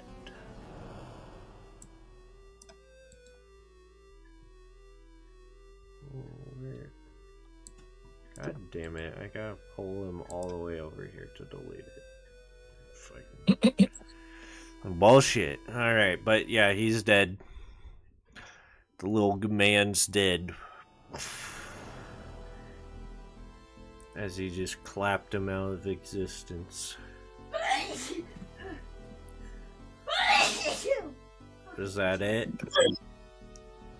Are you Yes, guys? Are you guys ever going to get closer? What is up here? but it's been working. They've been getting closer. We're all basically ranged attackers, and you're having melee fighters walk towards us. This is the best scenario for us. Yes. These guys still have this big threat, though. In the center. Yeah, but once we get rid of the little guys, we can rush up to it. Like, there is no urgency to deal with. Like, he hasn't attacked us so far. Really? He's attacked me. Okay, he hasn't It's attacked not. the rest of us. He has, though. He's currently has attacked you, John, and Phantom, and I think he's going to attack you again next turn. Okay. Just saying. Alright, guys. Is that whose turn is it now? Me I and haven't John. done it. I think I it's haven't gone yet. Oh, yes. I'm gonna shoot that guy, and then I'm gonna move forward 15 feet. That's 5, 10, 15. I'm still out of the way for that. And I'm gonna shoot this big guy right here. Okay. So that's 28, 20, 22. 22. Okay. So they both hit. Yep. And then that's 24, 18. Okay. So the 24, who's it going to? 24 is going to the sneaky thing. Okay. So that one's going to be doubled. So that'll be 48 damage. Mm-hmm. So you aim in on this guy and you shoot him right in the eye, splattering its inky brains all over this statue behind it, and it falls over limp in a puddle and turns into a puddle of bones and inky black sludge. And it's dead. This guy, how much did you hit him for? 18. 18. You shoot its little bony arm thing, and it now no longer has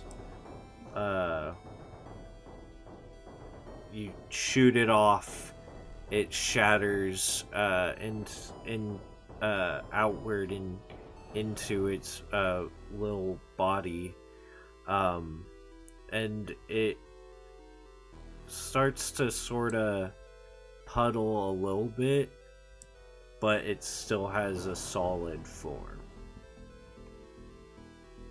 But it looked like you critically injured something that may have to do with its attack.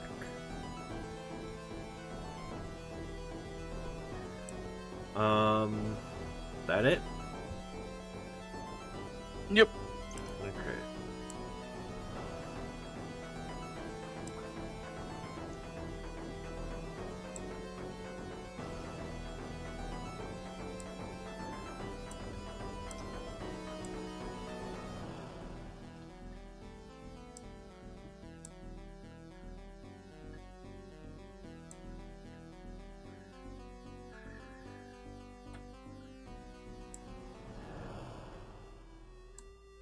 So as these guys get within range, or no, they're not within. No mind.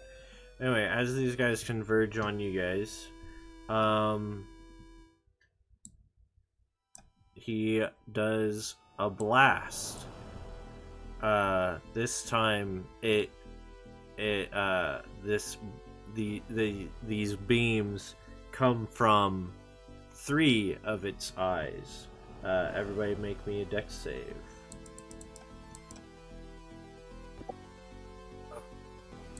Alright, dex save.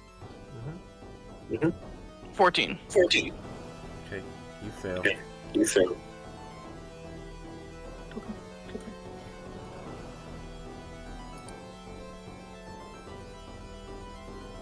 I got 16. Okay.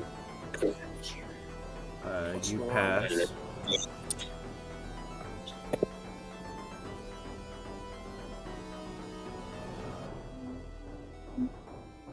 And John here got a 17. Okay. Anybody who got a 16 or higher, you pass. And you are going to take half of this damage. Crono, you don't seem to see it in time to dodge out of the way of a little bit of this attack, so you're going to take the full 32 force damage as this beam and hits you straight in the chest, knocking you back about 10 feet. So that's how much damage I'm good. did pass? Huh? How much damage is that for us that passed 16? Let me see. 32 divided by 2. How far do I get 16. pushed back? Oh, you're dead. You take 15 or 16? 16. You take 16 damage. As you just barely dodge, and it grazes you. My shield saved me some health there. Only took 20 something points of damage. I'm good. little sore. Good. Bloody though. Is there anything healing wise? Yeah, it's an action that you gotta do. So it'd be this right here. As that happens, this fire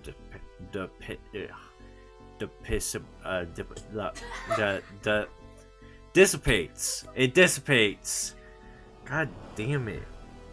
All right, and it's your turn. It's your guys' turn. Wait. Let me measure something. You can only choose one person to heal. Oh, okay.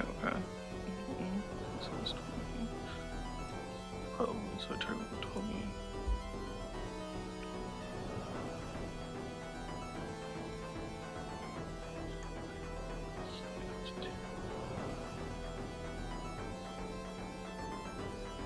My grenades have a lower range than I thought they would.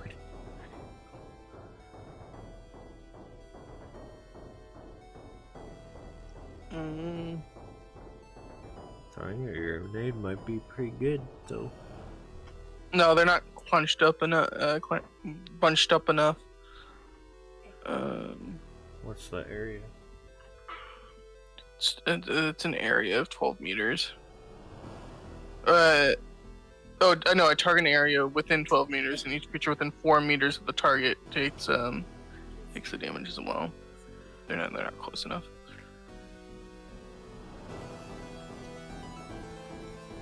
I'm just gonna shoot.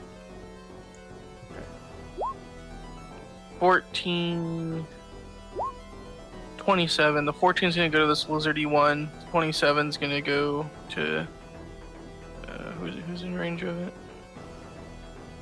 It'll go to that one I previously shot before. Okay. Roll damage for both. For both? Okay. That would be a 26 and a 17. Okay. Where's the 26 going? To the... It's just gonna go in order, so the lizardy one. Okay. You haven't shot this one before. So, let me see. Okay. So, as you shoot the snake guy, you shoot him in the belly, cracking a couple bones. Not really doing much to it, but as you shoot at this one, you hit it in the same area you hit this one, and it just explodes outward, and the ink falls and it dies. Turns into a puddle of inky bones. Or puddle of inky, gross. No, I think his chunky- fire. If he does do his fireball now, I think his fireball might actually hit all these guys.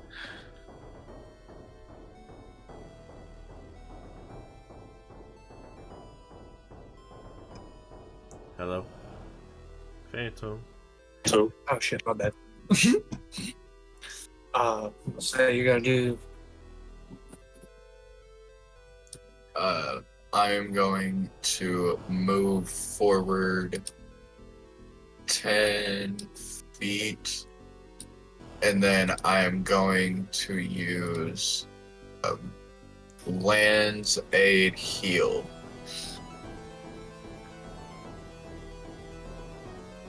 Okay. And wait, each creature in the sphere must make a Constitution saving throw against your spell save DC, taking 2d6 necrotic damage on a failed save, or half as much on a successful one. Okay. So what's the spell save? it's 14. Okay. 3 of them fail.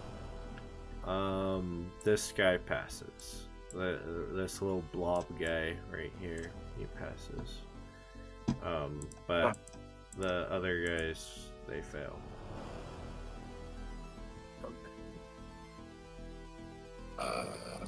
2d6. Yeah. Okay, so the damage will be Uh,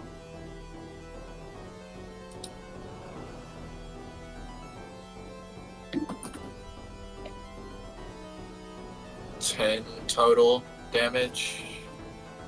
Okay.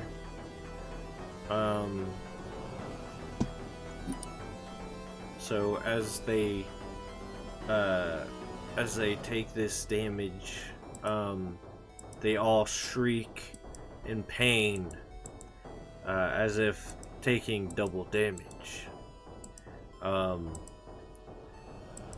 And this one, no. Yes. This snake falls down dead, and this one turns into a puddle as well, dead. yes. And then he's also going to heal for 2d6 as well. Okay. No.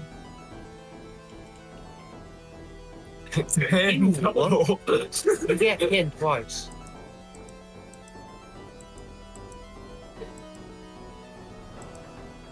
The 6 and the 4 literally just changed blocks.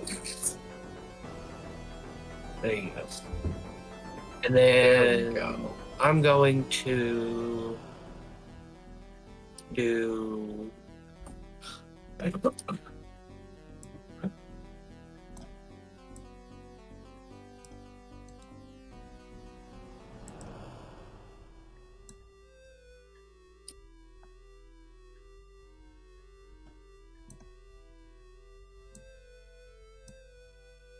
Ooh, okay, I can use this to hit multiples. Okay. I'm going to move up. Mm-hmm. What's my movement? Sorry. Mm-hmm. Let's see how far. Right there.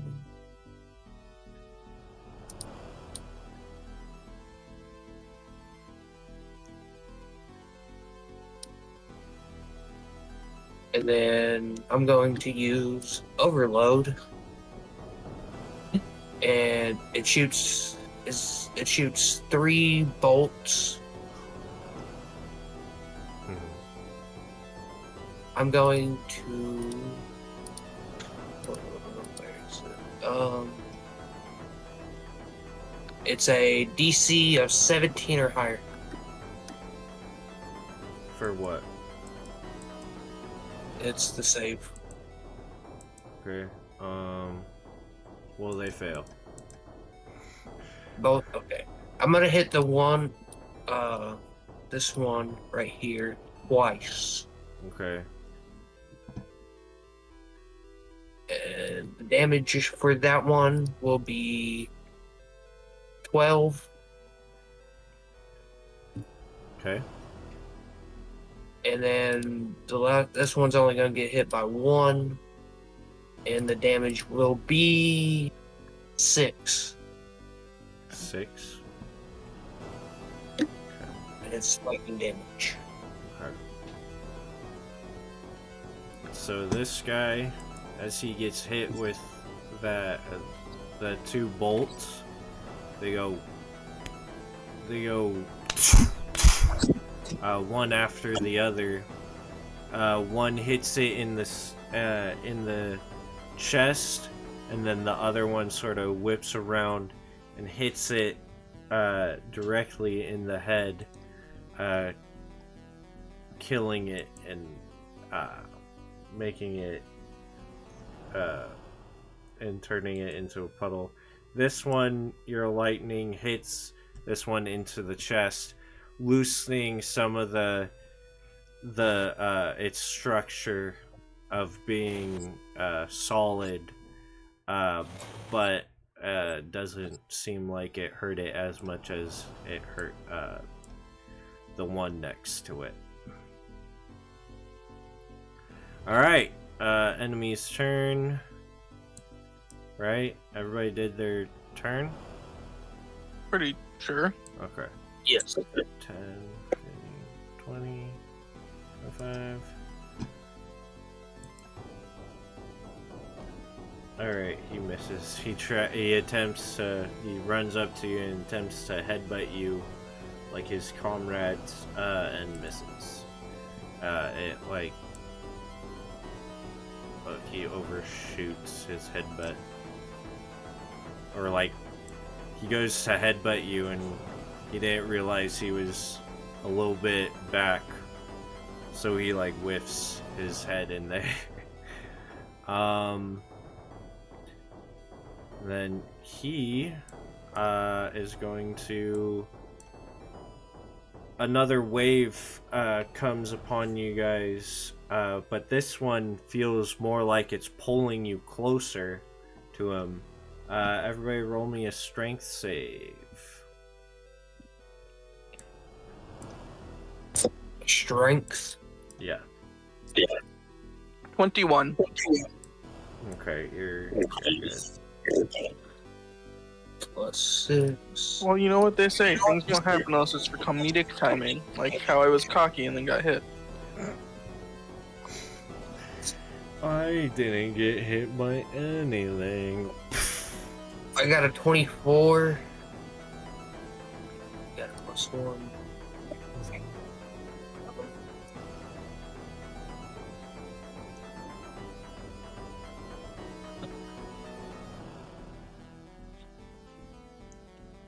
And John here got a 12. Okay, well, John's getting pulled forward. You two are able to steel yourselves.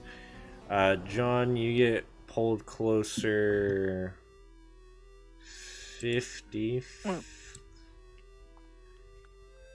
Actually, wait, it's pulling us forward. Can I, like, choose not to resist? Huh? Like, you said it's pulling us forward. Can I choose Yeah. not to resist being pulled forward? Yeah, okay. Sure. I want to be pulled forward.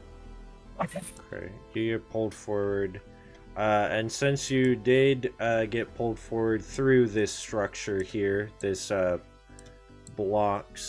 these blocks, you hit those and take 9 bludgeoning damage. You will also get, since you're choosing to get pulled forward 60 feet, you also get rammed into... Because I'm choosing to, can I roll a dexterity to try to land on top of the structure? Sure. 12. No. No. You you also take 10 as you hit the structure. And that's the enemy's turn. Your guys' turn. Alrighty. You gonna go first again, Colonel? Yeah, I can. So, like, wait, where, so I hit the structure, so am I next to it, or am I, like, holding on to it? Like, what's going on here? You are sort of behind it now. Okay. So he I'm was gonna- just pulled forward a lot more forward, so he like trips and spins out in front of it, and he's kind of sort of on the ground right now. John. Yeah, I'm gonna move this thing on top of it, Okay. and then I'm gonna shoot this thing, and I'm gonna aim for its eye twice. All right. Let me just roll those here. That's a 15 for the first one. That's a 26 for the second one. The 15 misses. The 21 hits. That's 16 damage. All right. And that's at its eye, right? Yep. Okay. 16 piercing damage. The reason I wanted to get pulled forward is because I knew my movement speed. I didn't want to spend all those turns moving forward. So, as you as you aim in at its eye and shoot it directly in the eye, it like hits its eye and it closes it and it goes Thank God for Discord stopping the ear rape. a screeching roar can be heard.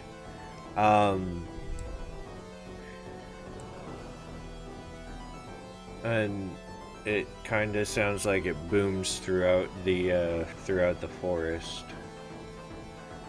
But it is now it now has its top eyes closed.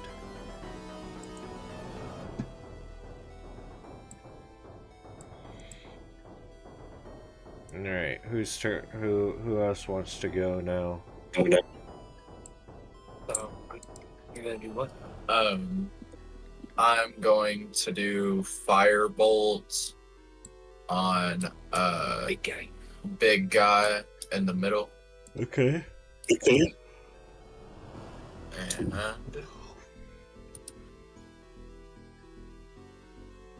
Nice. And then you say, so 19 plus plus 4. So 19 plus 4, does that hit?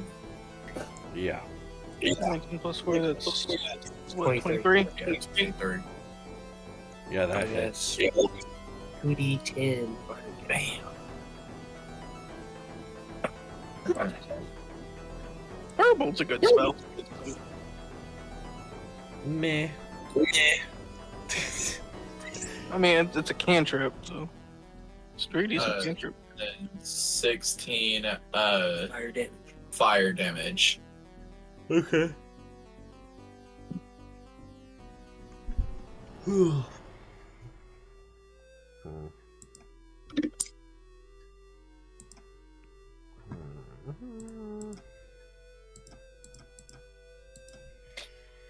So as you shoot this firebolt from your hand, arcane energy flaming into this bolt of fire, and you shoot it into it. It hits it directly in the what would you think is its chest. You're not really sure. There are a bunch of spiraling pools of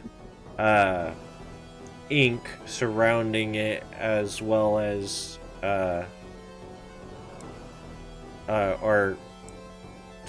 like it's got like legs, sort of like arms, 6 of them each, kind of like a caterpillar coming up. But you shoot it in the chest, and as it goes into it, it catches the beast on fire and is now flaming and screaming its eerie scream, as if several mangled animals dying inside of it are screaming out in pain as it lets off this huge roar. And it is now on fire. Its whole body is now on fire. It's all black, inky fire. Is that everything you wanted to do, Sean? Yes, that's all for me. All right. Phantom, what are you doing? This guy right in front of me, Mm-hmm. he's gonna get hit by another cryo blast. Well, this one's gonna get hit by a cryo blast. Okay. It is a. I just need it.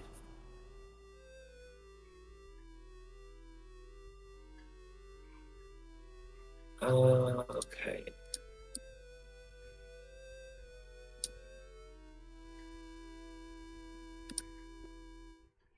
It looks great. Does a 17 hit? Yeah.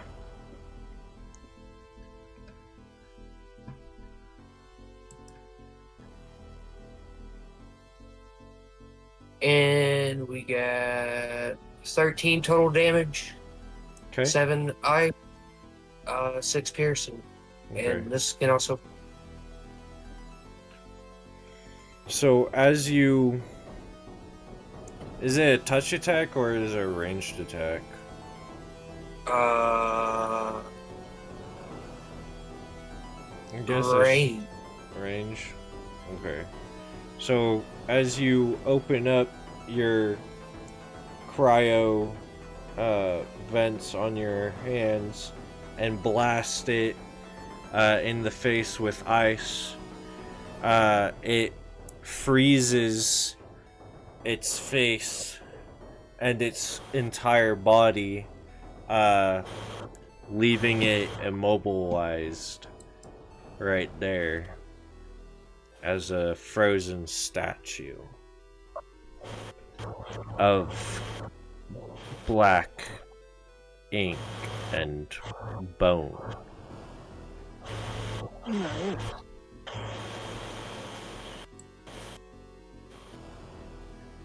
So it is now immobilized. I also love how there's just this one serpent on the left side of the screen that just hasn't been moving. Wait, what? Yeah, there's one more enemy that just hasn't been moving. Oh, he doesn't. Since it, He doesn't exist. right? Huh?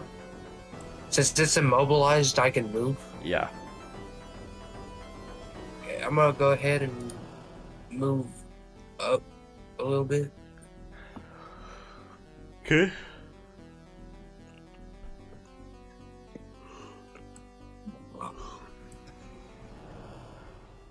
That. Okay, it is that everything? Yep. Alright, it is a big guy's turn. And since he's on fire, he's shaking around and trying to get the fire off, and as he's shaking around, he's spewing bits of fiery ink, not only into the ink pools here and some over here, but there are some coming at you guys as well as at John and Vector, and as well as at a little bit at Isaac. Roll me some dex saves. Let's see. 22. 22. Okay. You're good. Dirty 20. Dirty 20. Okay. You're good.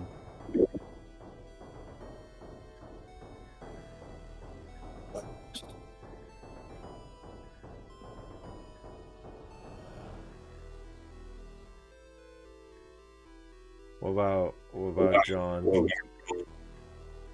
He's rolling right now. Okay. 16. Oh, yeah. Okay. Yeah, that's good.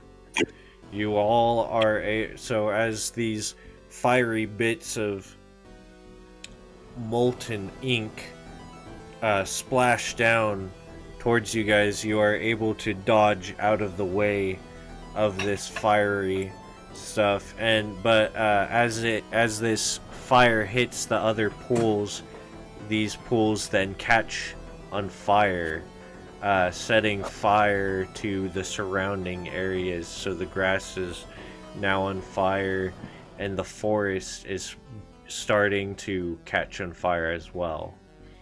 And after he shakes a little bit, he'll open his top eye and shoot at Crono. Make me a dex save.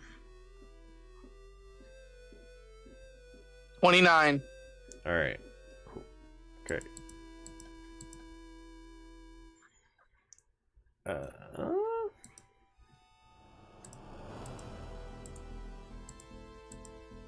You'll take 9 force damage as you nearly dodge the attack. You dodge it enough to not get severely hurt. Just like a fireball. I'm also resistant to fire. That's cool. Well, it's a force attack. It's not. Yeah, fire. no, I know. I'm just saying, like, I was looking at my character. I'm like, oh, I forgot this. I'm resistant to fire. I'm immune to poison, resist poison damage, and resist fire damage. I'm like, I forgot about this. Alright, it's your guys' turn. Go! Kill this thing. Shall I go first, or does anyone else want to? Got it. I'm gonna aim at the rest of its eyes and take my shots. 16 and 27.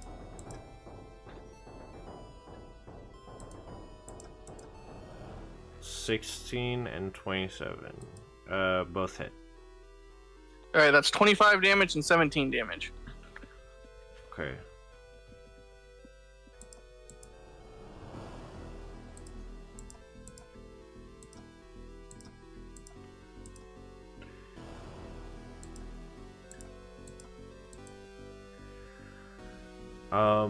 As you shoot the other eyes, it screams out in pain, some of its sludge starting to liquefy and not hold its shape,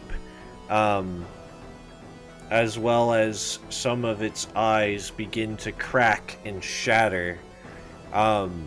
It is not looking too good and is very bloodied. Or whatever that inky substance is that's dripping from its corpse. Finish it, John!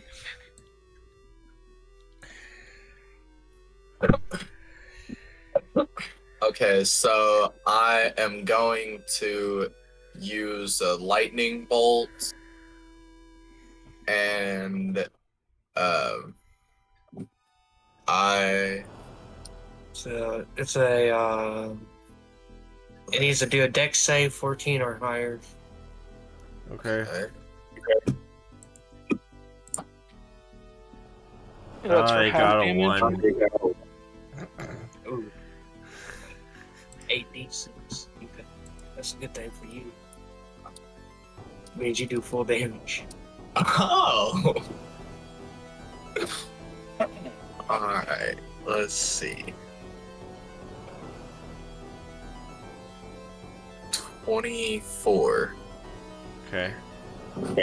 24 lightning damage. 24 I love lightning bolt. damage.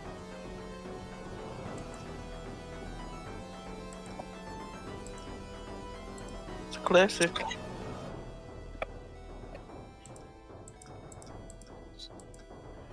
Okay. As you shoot your lightning bolt into it, the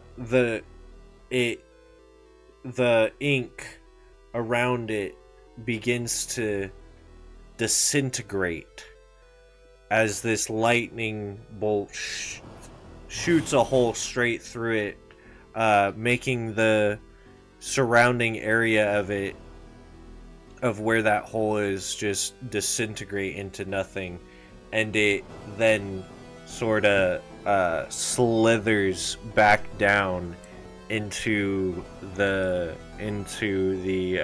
pyramid itself, not silently, as if dead or dying. Alright, Isaac, I think we gotta go in that pyramid to get out. It makes sense. Yes, it does. Alright.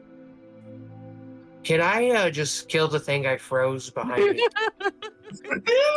Isaac could. goes back and punches it, just fucking shatters it.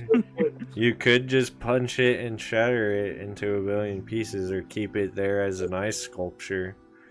Actually, as that thing died, it begins to fade away into nothing, disintegrating, as if it wasn't. As if it was a part of that thing. Oh, that's a shame. I'd love for you guys. You just turn around, and just fucking uppercut the thing, and just fucking kick it right in the fucking face. He wanted to uppercut it, but then he's like, nah, it melted, so you can't. It's already dead. So what do you guys do? Geronimo, jump into the pyramid. You jump Let's into go the to- pyramid? Yep. Okay. As you guys run up and jump down into the pyramid, into this black abyss of where this inky centipede thing went down to die. You jump in and you hit ink, and everything's black and dark, and as you keep sinking down and down further,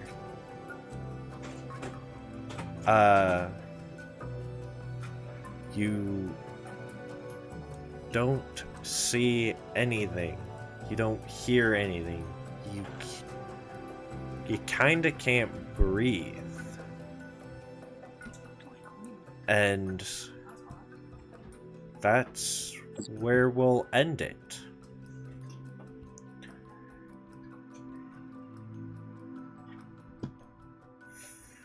You guys can't really, you don't really see anything, and it's getting hard to breathe. You think to yourselves, is this death? And as you think this, you smell freshly cut grass.